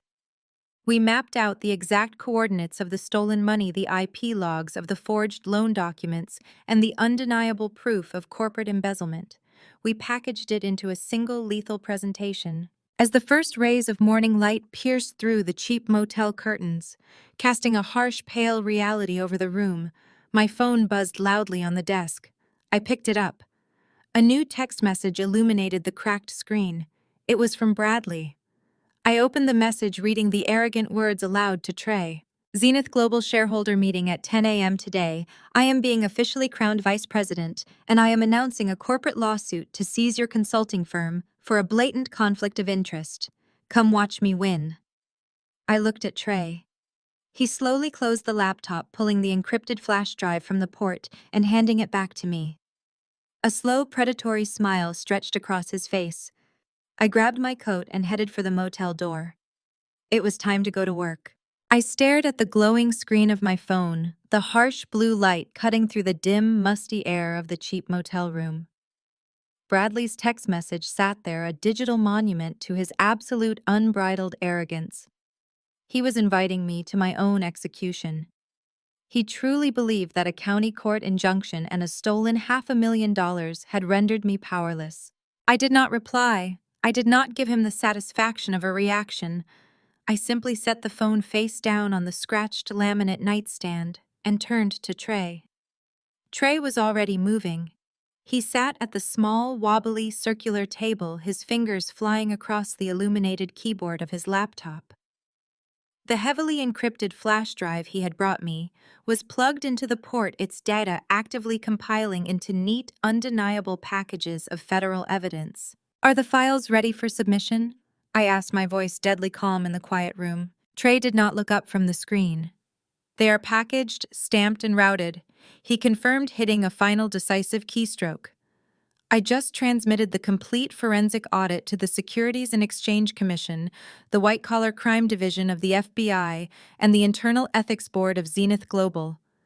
The data includes every fake vendor invoice, every offshore routing number, and the direct digital link between Bradley's corporate embezzlement and Sylvia's underground gambling debts. By the time Bradley steps up to that podium at 10 o'clock, federal agents will already be seizing his servers." I gave a sharp nod. Bradley's fate was sealed. Now it was time to dismantle the rest of the unholy alliance. I picked up my secure satellite phone and dialed a highly restricted international number. The line connected immediately to Chairman Maxwell, the majority stakeholder of Zenith Global and my silent financial backer. "Good morning, Lydia, Chairman." Maxwell's gravelly, authoritative voice came through the speaker. "Trey's data dump just hit my secure servers. Your husband has been a very busy, very foolish man. He thinks he has won, Chairman," I replied, pacing the length of the worn carpet. "My estranged mother filed a fraudulent injunction in family court to freeze my domestic assets. Bradley and his sister are currently celebrating, believing they have successfully stripped me of my wealth and isolated me." Maxwell let out a dry, harsh chuckle that vibrated through the phone. "A county family court judge has absolutely zero jurisdiction over the international corporate holding accounts you established in Geneva. Your personal checking accounts might be frozen, Lydia, but your corporate war chest is completely untouchable. What are your orders?" "We strike immediately," I commanded, staring out the window at the empty parking lot. "Vanessa Pierce has been living entirely on credit for the past 5 years. She charged an exorbitant steakhouse dinner to her last available card just last night. I want you to use the offshore funds to execute a hostile debt acquisition. Buy out the debt portfolios from her 3 primary credit card issuers. I want to personally own every single cent of her financial liabilities by breakfast. Consider the debt purchased." Maxwell stated, the sound of rapid typing echoing over the line. "I will have our legal team draft the immediate demand for repayment in full. When she inevitably defaults this morning, we seize her luxury condo and freeze her remaining assets." "Excellent," I said, a cold smile touching my lips. "And as for Bradley, let him have his morning. Let him walk into that shareholder meeting believing he is the smartest man in the room." Across town in the master suite of my Beacon Hill home, Bradley was completely oblivious to the federal machinery currently locking onto his life. He stood in front of the full-length mahogany mirror, meticulously adjusting the Windsor knot of a brand-new $3,000 bespoke Italian suit. He smoothed his hands down the crisp lapels, admiring his own reflection with a sickening level of narcissism. He turned slightly, checking his profile, entirely blinded by his own perceived brilliance. He flashed a gleaming, practiced smile at the empty room. "Thank you, board members," Bradley murmured to his reflection, his voice dripping with faux humility and intense pride. "Stepping into the role of vice president is an honor I do not take lightly. I vow to bring the same ruthless efficiency to Zenith Global that I apply to my own personal endeavors." He grabbed his expensive cologne, spraying a heavy mist into the air and walking through it. He felt invincible. He had outsmarted the compliance officer. He had manipulated an estranged mother. He had stolen the money, secured his promotion, and banished his brilliant wife to a roadside motel. He was untouchable. He picked up his gold watch, snapping it onto his wrist with a sharp click, completely unaware that it was a countdown to his own destruction. The morning sun broke over the horizon, casting a bright, harsh light across the motel parking lot. I stood by the window, watching the quiet street. The time for hiding was over. The board was set, the pieces were in motion, and the trap was fully armed. I picked up my overnight bag and stepped out of the dingy motel room into the crisp morning air. At that exact moment, a sleek, immaculate black Maybach turned off the main road and glided smoothly into the cracked asphalt parking lot. The luxury vehicle pulled up directly in front of me, its powerful engine humming quietly. Chairman Maxwell's personal driver stepped out of the vehicle. He was dressed in a sharp, tailored black suit. He walked around the front of the car with purposeful strides and opened the rear passenger door for me. With his free hand, he held up a pristine garment bag. Inside the protective cover hung a razor-sharp, custom-tailored $10,000 power suit procured exactly to my measurements. The driver looked at me, his expression respectful but resolute. "It is time to go to work, ma'am," the driver said smoothly. I took the garment bag, a genuine smile finally breaking across my face. I slid into the rich leather interior of the Maybach. Bradley wanted me to come watch him win. Instead, I was going to let him watch me tear his entire world apart. The atmosphere inside the Zenith Global boardroom on the 50th floor was absolutely electric. Floor-to-ceiling glass walls offered a panoramic view of the Seattle skyline, but nobody in the room was looking at the view. The massive mahogany table was surrounded by the company's highest-ranking executives, key shareholders, and a select group of financial journalists invited for this unprecedented open session. The air hummed with the quiet, intense murmur of corporate anticipation. Bradley stood at the polished acrylic podium at the head of the room. He adjusted the microphone, the harsh feedback cutting through the low chatter and instantly commanding silence. He smoothed the lapels of his $3,000 custom suit, his chest puffed out, radiating an aura of absolute, unshakable invincibility. He believed he had already won. He believed his offshore accounts were full and his domestic problems were permanently erased. Sitting front and center, occupying the reserved VIP leather chairs, were Sylvia and Vanessa. They were a glaring contrast to the room of understated billionaires and seasoned executives.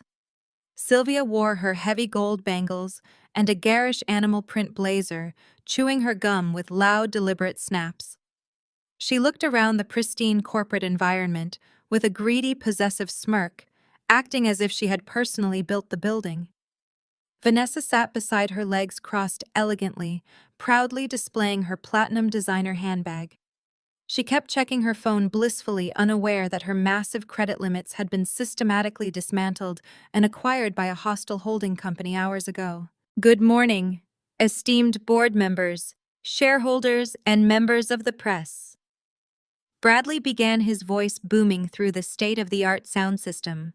"We stand at the precipice of a new era for Zenith Global. For the past 3 quarters, this company has faced unprecedented volatility in the commercial lending sector.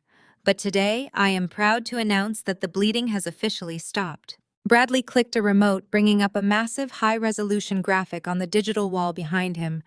The chart displayed a sharply rising profit margin, categorized by complex multi-tiered risk mitigation protocols. "I have personally developed and implemented a series of highly innovative algorithmic risk mitigation strategies," Bradley boasted, gesturing grandly to the screen. "By utilizing decentralized asset allocation and restructuring our entire commercial underwriting process, I have managed to reverse a $50 million deficit in less than 60 days. I did not just save the commercial lending division, I modernized it." A low, confused murmur rippled through the seated executives. Several senior board members exchanged sharp, questioning glances.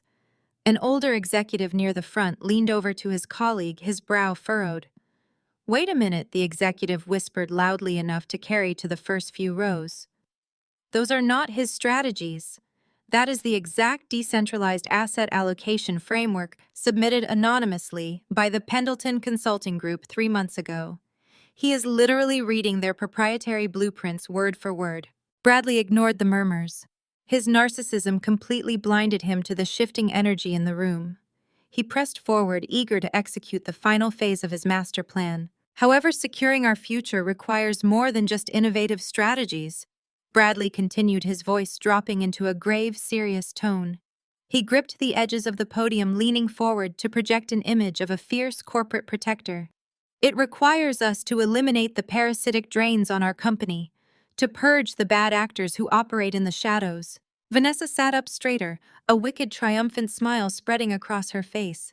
She knew exactly what was coming next. Sylvia stopped chewing her gum, leaning in with hungry anticipation. During my internal review of the commercial division, I uncovered a massive, deliberate conflict of interest, Bradley declared, staring directly into the cameras of the financial press. A rogue consulting firm has been manipulating our vendor contracts, overcharging Zenith Global for redundant services, and attempting to destabilize our corporate infrastructure for their own personal gain. This firm is operated by an individual who unfortunately used her personal connections to infiltrate this building. The boardroom fell dead silent. The journalists practically leaned over the table, their recorders catching every single word. "I am speaking of Lydia Pierce Consulting," Bradley announced loudly. "As my first official act of leadership, I am announcing an immediate comprehensive corporate lawsuit against this rogue consultant. We will be seizing her firm, freezing her remaining commercial assets, and pursuing maximum damages for fraud and conflict of interest. Zenith Global will not be manipulated by a bitter, unethical outsider." Sylvia let out a loud, harsh bark of laughter that echoed through the tense room. Vanessa clapped her hands together, practically vibrating with vicious delight. They honestly believed the execution was complete. They thought they had successfully buried me alive. Bradley stepped out from behind the podium, basking in the flash of the press cameras. "With the commercial lending division secured and the corporate parasites removed, I now formally submit my request to this board," Bradley said, his voice ringing with absolute arrogance.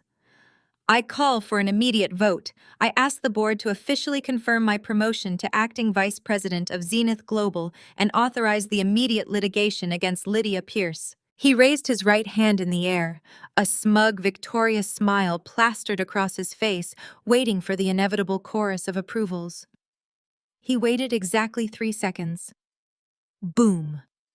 The massive heavy oak double doors at the very back of the glass boardroom flew open with the force of a detonated explosive. The sound cracked like a gunshot, instantly shattering the silence.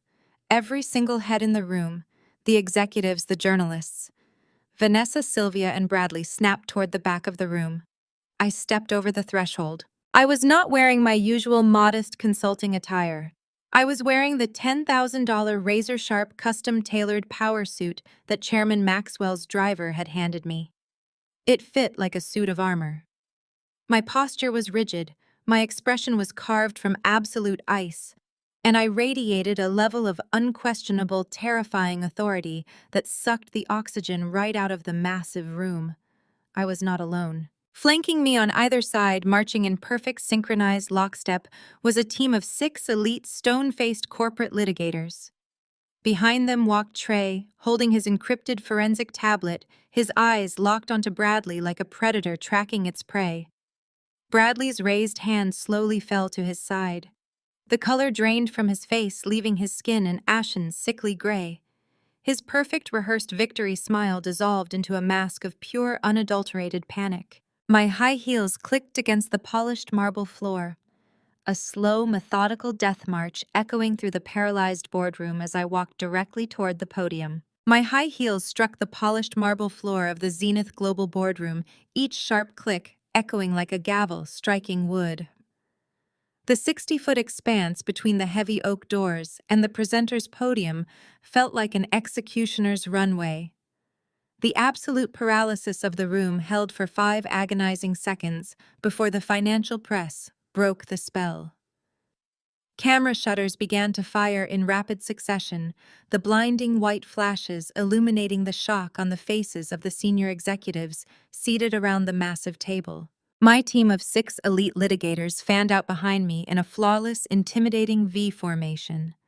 They carried thick leather-bound folios containing the undeniable proof of my husband's complete financial devastation. Trey remained stationed by the entrance, his eyes locked onto the digital progress bar on his encrypted tablet. I knew exactly what he was watching.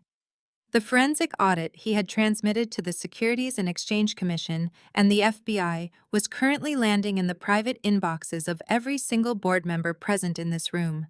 At the podium, The sickening realization of his impending ruin fought a violent battle with Bradley's deeply ingrained narcissism. The ashen gray of his face rapidly transformed into a mottled, furious crimson. The veins in his neck bulged against the crisp collar of his $3,000 bespoke suit. He gripped the edges of the acrylic podium so hard his knuckles turned white.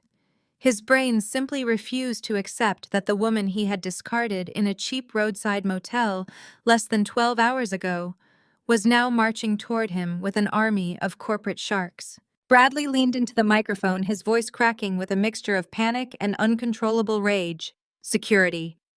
Remove this crazy woman immediately. She doesn't belong here. His voice boomed through the overhead speakers, vibrating against the floor-to-ceiling glass walls. On cue, the secondary access doors near the front of the boardroom swung open. 4 Zenith Global security officers, broad-shouldered and dressed in identical dark suits, marched into the room. Bradley pointed a trembling finger directly at my face, his chest heaving. He barked orders like a tyrant clinging to a crumbling empire, demanding they drag me out of the building. I did not stop walking. I did not break eye contact with my husband. I simply continued my steady, rhythmic advance. The security officers moved with swift, calculated precision. They closed the distance across the front of the room, their heavy boots thudding against the carpeted perimeter. But they did not reach for my arms. They did not even look in my direction. They marched right past me, parting perfectly to let me through, and stepped heavily onto the raised dais. With synchronized efficiency, the 4 guards flanked the podium.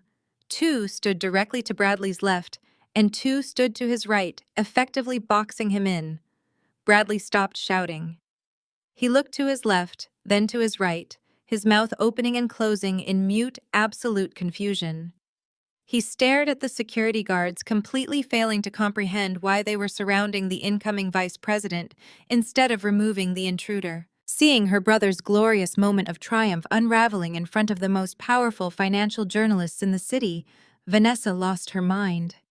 She shot up from her VIP leather chair in the front row. Her platinum designer handbag tumbled to the floor, spilling expensive cosmetics across the marble, but she did not care. Her face was twisted into a mask of ugly, hysterical fury. She pointed a perfectly manicured nail at me, entirely forgetting where she was or who was watching. "You pathetic, soon-to-be homeless dropout!" Vanessa screamed, her voice echoing shrilly across the cavernous room. The press cameras instantly pivoted from Bradley to Vanessa, the shutters firing like machine guns. She leaned forward, completely unhinged, spewing the vile classist vitriol she had harbored for years. "You have absolutely no right to walk in here and try to ruin my brother's promotion. You are a failure, Lydia. You could not even finish your graduate degree. You dropped out because you are weak. And now you have absolutely nothing. Sylvia locked down every single bank account you have. You are completely destitute. You cannot even afford a lawyer, let alone this pathetic little stunt. Get out of this building before I personally have you arrested for trespassing." I stopped precisely 10 feet from the podium. I did not raise my voice. I did not display a single ounce of emotion. I simply let Vanessa's unhinged screaming hang in the air, allowing the financial reporters to record every single humiliating syllable of her meltdown. I glanced briefly at Sylvia, who was still sitting in the front row, completely frozen, her jaw slack, her eyes darting nervously toward the litigator standing behind me. She was beginning to realize that the unholy alliance had just walked blindly into a slaughterhouse. A low collective gasp rippled through the center of the room. The senior board members were no longer watching Vanessa's tantrum. They were looking down at their phones and corporate tablets. Trey's data dump had arrived. I watched the realization hit the executives one by one as they opened the files. Eyes widened in horror. Frantic whispers of vendor fraud, offshore routing numbers, and federal indictments began to hiss across the mahogany table. Then a heavy scraping sound echoed from the far end of the boardroom. Chairman Maxwell Prescott pushed his massive leather chair back from the table. The room instantly fell into a dead, terrified silence. Even Vanessa snapped her mouth shut, shrinking back slightly as the billionaire majority stakeholder stood to his full height. Maxwell did not look at the press. He did not look at Vanessa. He kept his steely, unforgiving gaze locked entirely on my husband. He walked with slow, deliberate steps away from the executive seating, stepping out from behind the board members to stand in the dead center of the room. He reached out and pulled a microphone from the center console of the conference table. "Security isn't here for her, Bradley Chairman." Maxwell spoke directly into the microphone, his gravelly voice carrying an unmistakable lethal finality. "They are here to ensure respect for the incoming CEO and 60% majority shareholder of Zenith Global, Lydia Prescott." Absolute chaos erupted. The boardroom exploded into a frenzy of shouted questions and blinding camera flashes. The financial journalists practically climbed over each other, realizing they were witnessing the greatest corporate coup of the decade. 60% shareholder, CEO. The words visibly hit Sylvia like a physical blow. She had spent the entire morning believing she had stripped me of my wealth, only to realize she was sitting in a building I effectively owned. The sheer volume of money at stake rewired her brain instantly. Sylvia scrambled up from her seat, violently shoving Vanessa out of the way. She ran to the front of the room, physically pushing Bradley aside at the podium to commandeer the microphone. "That is my daughter," Sylvia shrieked, throwing her arms wide for the cameras. The heavy gold bangles clattered noisily around her wrists. "If she owns 60% of this empire, then I am entitled to manage it. I am her legal mother. I have legal conservatorship rights over those shares." The press immediately turned their lenses on her, sensing fresh blood. Sylvia instantly pivoted her strategy, shifting from aggressive entitlement to theatrical sorrow in the blink of an eye. She brought a trembling hand to her chest and squeezed out fake dramatic tears. "I searched for my baby for years," Sylvia sobbed to the nearest reporter, her voice quivering with manufactured heartbreak.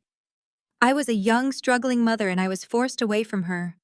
We have just recently reconnected, and I have been desperately trying to protect her from bad influences.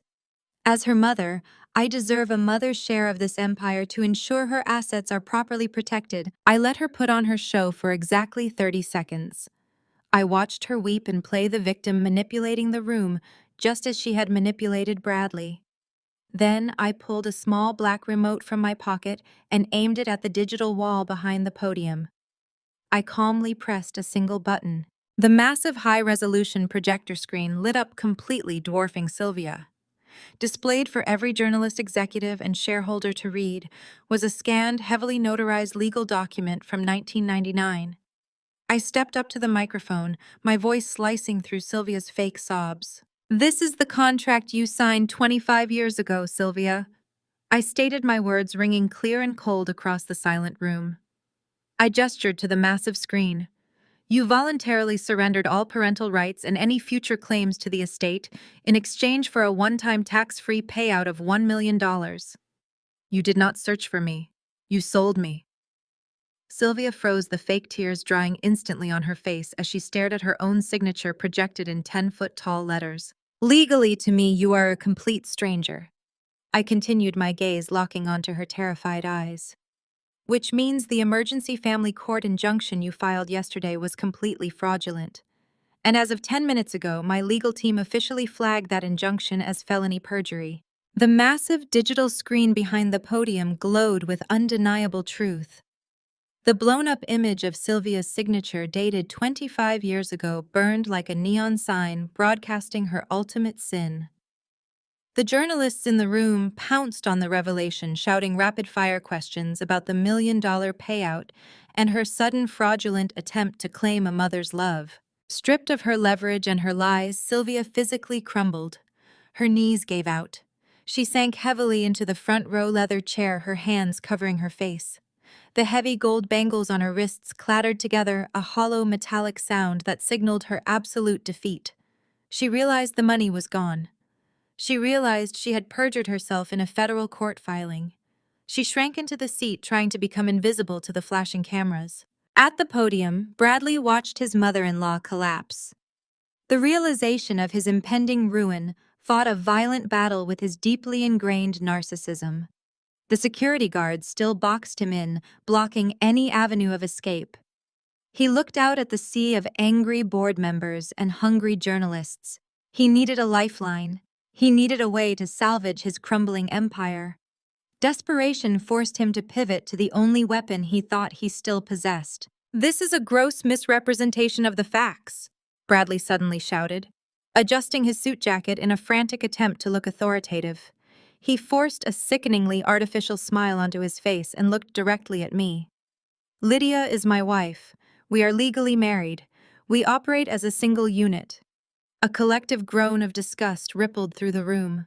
The senior executives stared at him with open contempt. Bradley ignored them, pushing forward with his delusional narrative. "What you are seeing here today is simply a highly unconventional restructuring of our family portfolio. As her legal husband in a community property state, I am legally entitled to 50% of everything she owns. That includes her 60% share of Zenith Global." He turned back to the board members, his chest puffing out again, trying to reclaim his stolen authority. "So while my wife's methods are certainly dramatic, the fact remains that I hold a marital claim to 30% of this company. I am still your acting vice president. Behind every great woman is the husband who supported her." Vanessa, who had been standing frozen in shock, suddenly snapped back to life. She latched onto her brother's words like a drowning woman grabbing a life raft. "That is exactly right," Vanessa shrieked from the front row, clapping her hands together. "He owns half of everything. He funded her for years. He paid for the roof over her head while she played business consultant. He owns half of that, 60%. You still have to answer to him, Lydia. You owe him everything." Bradley nodded smugly, pointing a finger at the board. "I provided the stable, secure foundation that allowed my wife to acquire these shares. We will co-manage this transition together. What belongs to my wife belongs to me." I did not argue with him. I did not yell. I simply stepped away from the podium, yielding the floor. From the back of the boardroom, Trey stepped forward. He walked down the center aisle with slow, measured steps, his encrypted forensic tablet tucked securely under his arm. He bypassed the journalists, ignored Vanessa completely, and walked directly up onto the raised dais. He did not look at Bradley. He simply reached out and plugged a secure override cable from his tablet directly into the boardroom's central presentation mainframe. Actually, Bradley Trey's deep, steady voice cut through the room, chilling the air instantly. Trey tapped the screen of his tablet. The massive digital projector behind the podium flashed. Sylvia's 25-year-old contract vanished. In its place, a dizzying, complex web of financial data appeared. There were dozens of banking ledgers, offshore account registries, routing numbers, and wire transfer logs. At the very center of the web was a massive glowing red deficit number: $50 million. Under federal law, marital assets acquired through embezzlement and wire fraud are subject to immediate federal seizure, Trey stated clearly, addressing the board and the press. Bradley let out a strangled, breathless gasp. His smug smile vanished, replaced by an expression of pure, unadulterated terror. He stumbled backward, hitting the chest of the security guard standing behind him. Trey pointed a laser pointer at the screen, highlighting a specific series of transactions. "These routing numbers show a systematic daily funneling of Zenith Global corporate funds directly into 3 offshore shell companies registered in the Cayman Islands." Trey explained, his voice ringing with absolute authority. "Companies that are solely owned and operated by Bradley himself." The boardroom erupted. The senior executives slammed their hands on the table, their faces pale with fury. The financial journalists were typing frantically, realizing they were breaking a story involving massive corporate fraud. Bradley deliberately drained the company accounts to create a manufactured crisis. Trey continued, highlighting another document on the screen. He then stole proprietary risk mitigation strategies submitted by Lydia Pierce Consulting and presented them to this board as his own work. His plan was to look like the savior who fixed the deficit while quietly keeping the stolen $50 million hidden offshore. Vanessa stared at the screen, her mouth hanging open. The realization that her brother was not a financial genius but a common thief finally shattered her delusions of grandeur. Because these funds were stolen from Zenith Global, Trey concluded, closing his tablet with a sharp snap. Every single account Bradley holds, including his personal checking, his investments, and the offshore shell companies, were frozen by federal authorities at 6 o'clock this morning. Your marriage certificate does not entitle you to half of Lydia's shares, Bradley. It guarantees your transfer to federal prison. Bradley stared at the massive digital projection, his eyes darting frantically across the complex web of offshore routing numbers and wire transfer logs. The glowing red deficit figure of $50 million reflected off his sweating forehead. His chest heaved as he struggled to pull oxygen into his lungs. The airtight reality of his crimes was laid bare in front of the most powerful financial journalists and executives in the city. He gripped the acrylic podium, shaking his head in violent, rapid jerks. He looked wildly at Chairman Maxwell Prescott, then, to the senior board members, his face a mask of desperate denial. "This is a complete fabrication," Bradley shouted, his voice cracking into a pathetic, high-pitched squeal. He pointed a trembling finger at Trey. "He hacked our internal networks. He manufactured these documents to frame me. Lydia is trying to steal this company, and she is using fraudulent data to do it. You cannot possibly believe this. I saved the commercial lending division." The boardroom remained dead silent, save for the relentless firing of the press cameras. Not a single executive offered him a nod of support. Chairman Prescott simply stared at him with an expression of absolute Arctic disgust. Bradley looked at me, his eyes wide and pleading. The arrogant tyrant who had thrown me out of my own home and discarded me for a cheaper, younger version of himself was entirely gone. In his place stood a terrified, cornered animal. I did not offer him an ounce of sympathy. I slowly raised my left wrist and checked the face of my silver watch. "Right on time," I said, my voice carrying clearly through the silent room. The heavy oak double doors at the back of the boardroom swung open for the third and final time. There was no dramatic explosion of sound this time, only the heavy synchronized thud of tactical boots marching onto the polished marble floor. A team of 12 federal agents strode into the Zenith Global boardroom. They wore dark tactical windbreakers with the bright yellow letters of the FBI emblazoned across their backs. Their presence instantly sucked the remaining oxygen out of the room, overriding all corporate authority. The Zenith security guards who had boxed Bradley in immediately stepped backward, lowering their heads and yielding the perimeter to the federal authorities. The lead agent, a tall, broad-shouldered man with a completely impassive expression, marched directly up the center aisle and stepped onto the dais. He did not look at the press, and he did not acknowledge the board members. He walked straight up to the podium and invaded Bradley's personal space. Bradley Vance, the lead agent, stated, his voice a deep, resonant baritone that required no microphone. "You are under arrest." Bradley let out a strangled whimper. He took a clumsy step backward, bumping hard into the digital projection screen, his hands raised defensively in front of his chest. "No, there is a misunderstanding. I am the acting vice president.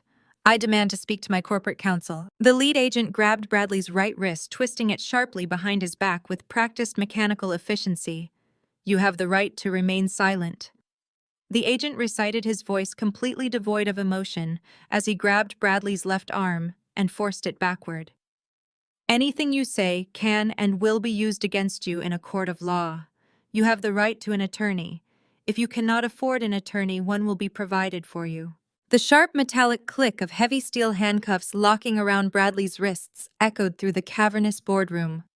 "You are being charged with federal wire fraud, grand larceny, and corporate espionage." The agent continued, tightening the cuffs.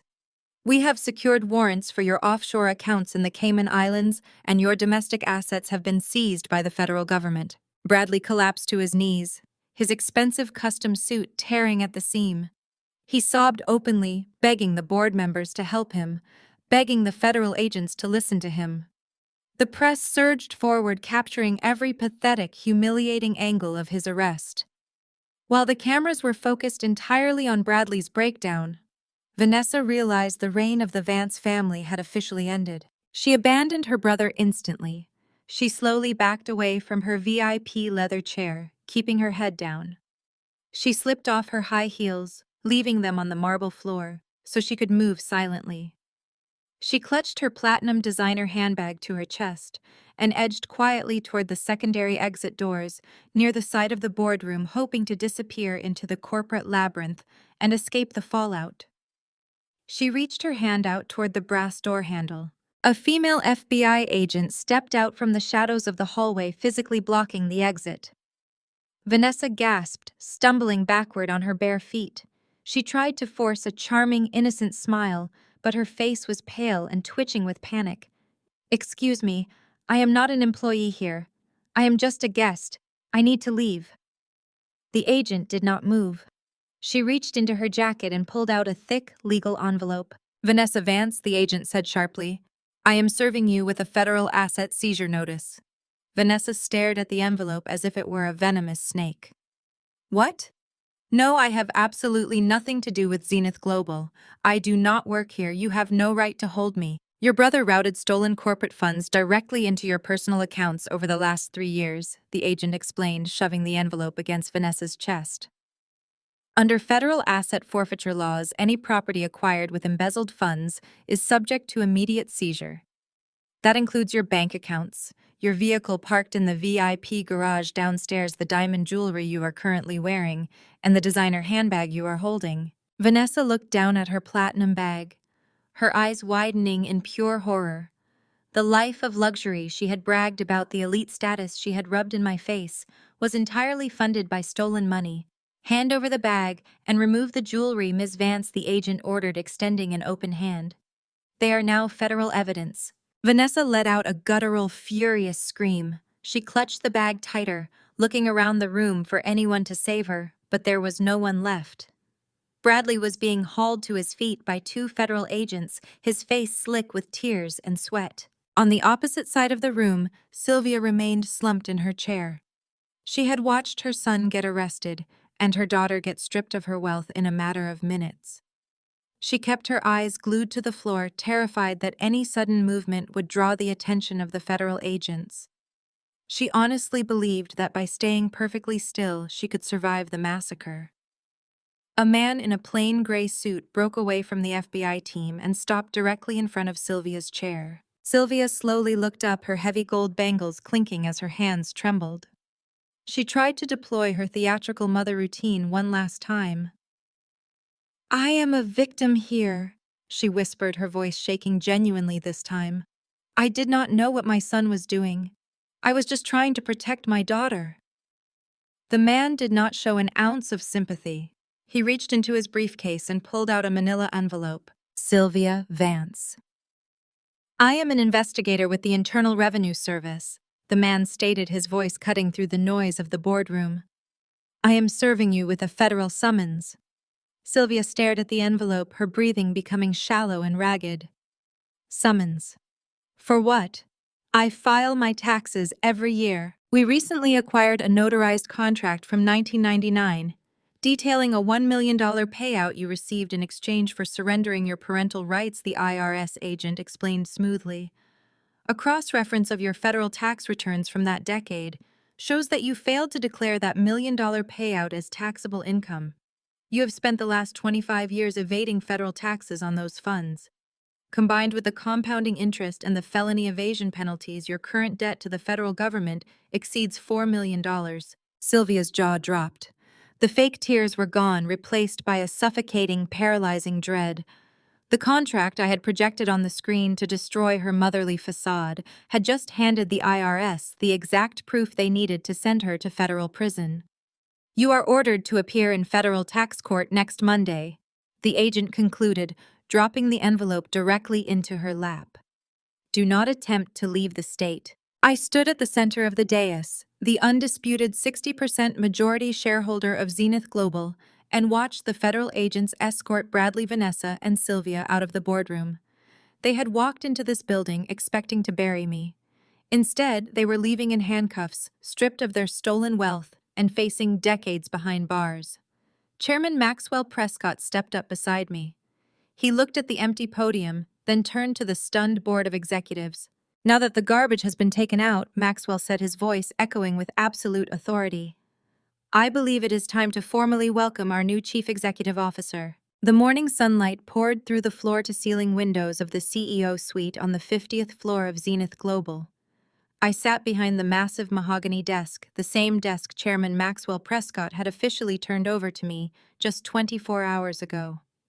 The silence in the office was pristine, a stark contrast to the absolute chaos of the boardroom raid the day before. Bradley was currently sitting in a federal holding cell denied bail. Sylvia was frantically dodging IRS agents, and the commercial lending division was already stabilizing under my direct oversight. I took a sip of my black coffee, savoring the taste of absolute uncontested victory. The sleek intercom on my desk chimed a soft, polite sound that interrupted the morning stillness. I pressed the silver button. It was the head of building security, a man who now answered exclusively to me. He sounded hesitant, clearing his throat before speaking. He informed me that there was a woman in the ground floor lobby, causing a massive scene, refusing to leave and begging to speak with me. She had bypassed the outer perimeter by tailgating an intern, but security had her detained at the elevator banks. He described her as erratic and completely disheveled. I already knew exactly who it was. I instructed security to send her up, but to escort her directly into my office and remain by the door. The heavy double doors to the CEO suite clicked open. Two burly security guards stepped inside, firmly guiding Vanessa into the room. The sight of her was genuinely shocking. The arrogant, untouchable socialite from yesterday had completely vanished. Her platinum designer handbag and custom diamond jewelry were gone, seized as federal evidence. Instead of her usual runway attire, she was wearing a faded, oversized sweatshirt and cheap, ill-fitting sweatpants she had likely dug out of a donation bin. Her perfectly styled hair was a tangled, greasy mess, and her face was blotchy and swollen from hours of continuous crying. She looked exactly like what she had called me yesterday, a pathetic, soon-to-be homeless dropout. Vanessa took one look at me sitting behind the seat of ultimate power and completely broke down.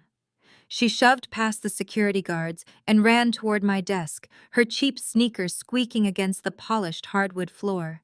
She did not yell insults. She did not hurl demands. She stopped 3 feet from my desk, her shoulders shaking with violent, uncontrollable sobs. She looked at me with wide, terrified eyes, the reality of her shattered existence finally sinking in. Through her hysterical gasps, the full scope of her misery spilled out into the quiet office. The federal asset seizure yesterday had only been the beginning. When she had finally managed to borrow a phone to call her husband for help, she was met with a devastating reality. Trey had not just been the brilliant forensic accountant who helped me dismantle Bradley's empire.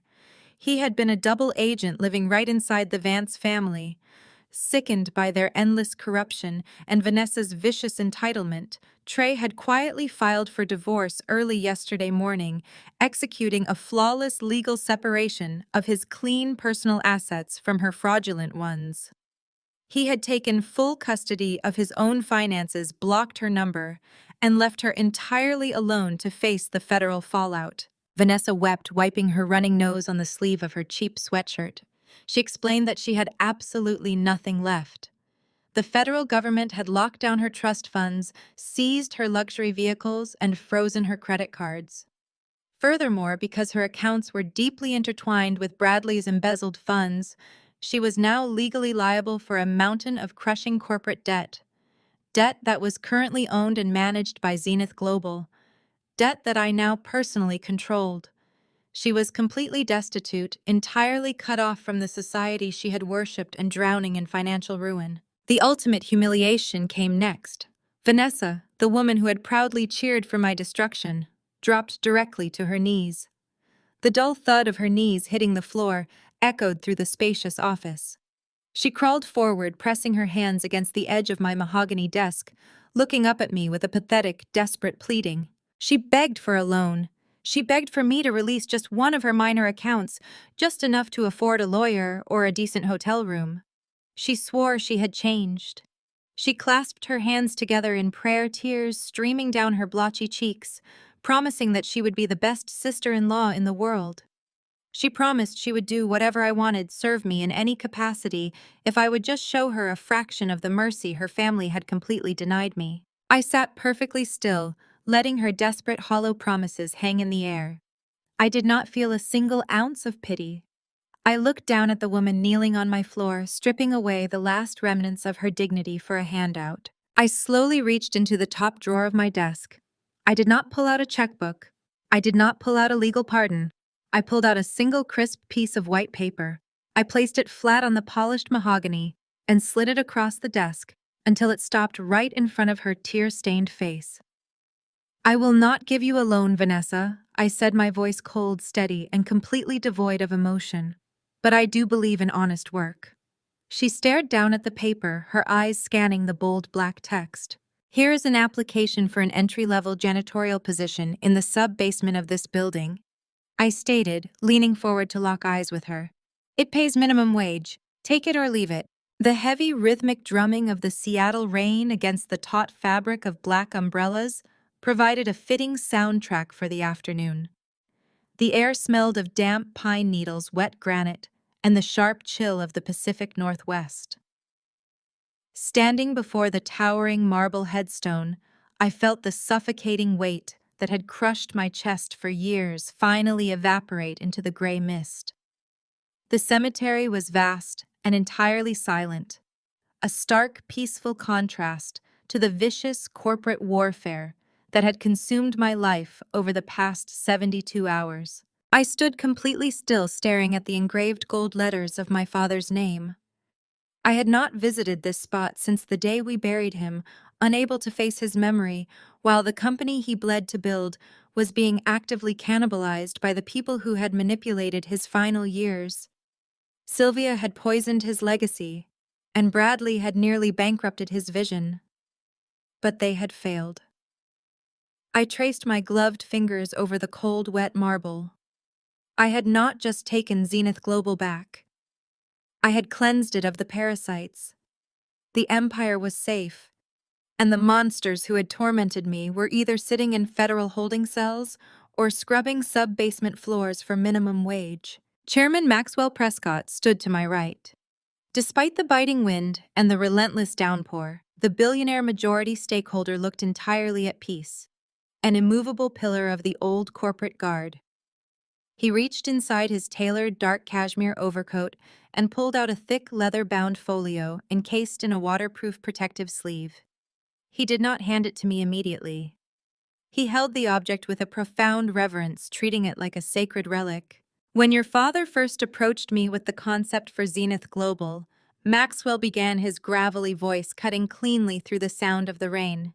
"He had absolutely nothing but a brilliant mind, a relentless drive, and a blueprint he had sketched out on a cheap diner napkin. I kept the original charter from that day." Maxwell unzipped the protective sleeve and formally presented the heavy leather folio to me. "These are the original founding documents, Lydia. Signed by your father and witnessed by me." Maxwell stated, his eyes locking onto mine with fierce pride. "Sylvia spent a decade trying to find these. She knew they contained the original ironclad bylaws that established your absolute right to the majority shares. I kept them locked inside a private Swiss vault until the day the true heir was ready to step out of the shadows and claim them. That day was yesterday." I took the folio with both hands. The leather was worn and softened by time, but the weight of it was immense. This was the tangible proof of my bloodline, the foundation of the empire I now commanded. "Thank you, Maxwell," I said quietly, letting the rain mask the slight tremor of emotion in my voice, "for protecting his legacy all these years, and for trusting me to finish the job." "Trust is earned in the fire," Maxwell replied smoothly, adjusting his grip on his umbrella. "And you, my dear, just burned the entire Vance family to the ground with spectacular precision. Your father would be exceptionally proud." I turned my attention to the man standing slightly behind me. Trey held a large golf umbrella perfectly steady over my head, ensuring not a single drop of water touched the folio. He wore a sharp black suit, his posture rigid and constantly alert. Over the past few days, Trey had proven to be the most lethal and effective asset in my entire arsenal. He had not only orchestrated the digital raid that exposed Bradley's offshore accounts to the FBI, but he had systematically dismantled his own life to ensure the operation succeeded. He had filed his divorce papers against Vanessa with zero warning, legally severing his clean personal assets from her fraudulent ones and leaving her holding the bag for the massive corporate debt. He was a man who understood loyalty, consequence, and absolute precision. "Trey," I said, stepping slightly out from under the umbrella. He immediately stepped forward to cover me again, but I held up a hand, stopping him. The position of Chief Financial Officer at Zenith Global is currently vacant, considering the previous occupant is facing 20 years in a federal penitentiary. I stated, my voice projecting clearly over the storm. Trey's expression remained perfectly neutral, but his jaw tightened slightly. "I do not want an external hire for this role," I continued. "I want someone who understands exactly how deep the financial rot went, because he was the one who meticulously mapped the infection. I want someone with the absolute integrity to surgically sever his own toxic marriage in order to protect the truth." "You are brilliant, Trey. Your loyalty is unquestionable. I am officially appointing you as the new Chief Financial Officer of Zenith Global." Trey did not smile, but a profound look of respect settled into his eyes. He nodded once, a sharp, formal bow of his head. "I accept the position, Lydia. We have a massive restructuring protocol ahead of us to recover the seized offshore funds, but I already have the preliminary recovery models drafted. We will make Zenith stronger than it ever was." "I know you will," I replied. I turned back to the headstone for one final moment, placed my hand flat against the wet marble to seal a silent promise, and then turned toward the exit. "Let us go to work." We walked in a tight synchronized formation down the winding wet gravel path of the cemetery. The rhythmic crunch of our footsteps was the only sound. A row of black armored SUVs waited for us at the wrought iron gates, their engines idling softly in the gray afternoon light. We were 10 feet from the lead vehicle when my cell phone vibrated violently in my coat pocket. I pulled it out, shielding the digital screen from the rain. It was an unknown number displaying a generic string of digits originating from the Federal Detention Center downtown. I swiped the screen to accept the call and brought the phone to my ear. An automated sterile voice answered first. "You have a collect call from an inmate at the Federal Correctional Institution. Press 1 to accept." I pressed the button. Instantly, the sound of desperate, ragged sobbing filled the earpiece. The arrogant bravado, the smug corporate posturing, and the vicious entitlement were entirely gone. "Lydia. Lydia, please do not hang up." Bradley's voice shrieked through the phone, cracking with sheer, unadulterated panic. The background noise was a chaotic, terrifying echo of slamming steel doors and shouting guards. I stopped walking. Trey and Maxwell stopped immediately beside me, waiting in silence. "What do you want, Bradley?" I asked, my voice as cold and unforgiving as the rain hitting the pavement. "You have to pay my bail!" Bradley bawled, his words tumbling over each other in a frantic, hysterical rush. They froze everything. My lawyer dropped me. The judge denied the standard bond because of the flight risk with the offshore accounts. They are putting me in general population. "Lydia, you have to wire the money. Please, I will sign over whatever you want. I will confess to everything. Just get me out of here. I will not survive in here, Lydia. They are going to kill me." I stood perfectly still in the freezing Seattle downpour, the heavy black umbrella shielding me from the storm as I held the phone to my ear. Bradley's hysterical, guttural sobs were the only sounds competing with the rain hitting the wet pavement. He babbled incoherently about the terrible food, the terrifying inmates, and the sheer, suffocating panic of his new reality. He promised to give me anything I wanted. He promised to spend the rest of his miserable life making it up to me. I did not interrupt him. I did not yell. I simply watched the digital second hand on my silver watch sweep across the dial. 1, 2, 3. I let him hyperventilate. I let him beg. I let him strip away every last microscopic shred of his dignity, while the cold wind whipped around the marble headstones. 7, 8, 9, 10. "You told me not to embarrass you, Bradley," I said, my voice completely flat, slicing cleanly through his pathetic whimpering. "So I didn't. You did it all by yourself." Before he could formulate a single syllable in response, I pulled the phone away from my ear and ended the call. I tapped the illuminated screen 2 more times, permanently blocking the Federal Detention Center's routing number. I slid the phone back into my heavy cashmere coat pocket. The sudden absence of his voice felt like a massive physical weight lifting off my chest. I looked at Maxwell and Trey. The storm raged around us, but for the first time in my entire life, I was standing completely in the light. The transition from the cemetery to the pinnacle of corporate power was swift, absolute, and utterly ruthless. Within 6 months, Zenith Global was completely purged of the Vance family infection. I sat at the head of the massive obsidian conference table, officially occupying the chairman's seat. The room was no longer a den of vipers and sycophants. It was a machine of precision and integrity. Trey sat directly to my right, wearing a sharp charcoal suit, his fingers flying across his encrypted tablet as he presented the quarterly fiscal recovery models to the board of directors. The $50 million Bradley had attempted to hide offshore had been entirely clawed back, repatriated through Trey's relentless, brilliant forensic auditing. He had proven to be the most formidable chief financial officer in the company's history. We operated with total transparency, building an empire that my father would have been fiercely proud of. We were not just surviving the scandal, we were dominating the global market. While we rebuilt the skyline, my former tormentors were being buried under the rubble of their own arrogance. The scene in federal court was a stark, brutal contrast to the opulence Sylvia had demanded her entire life.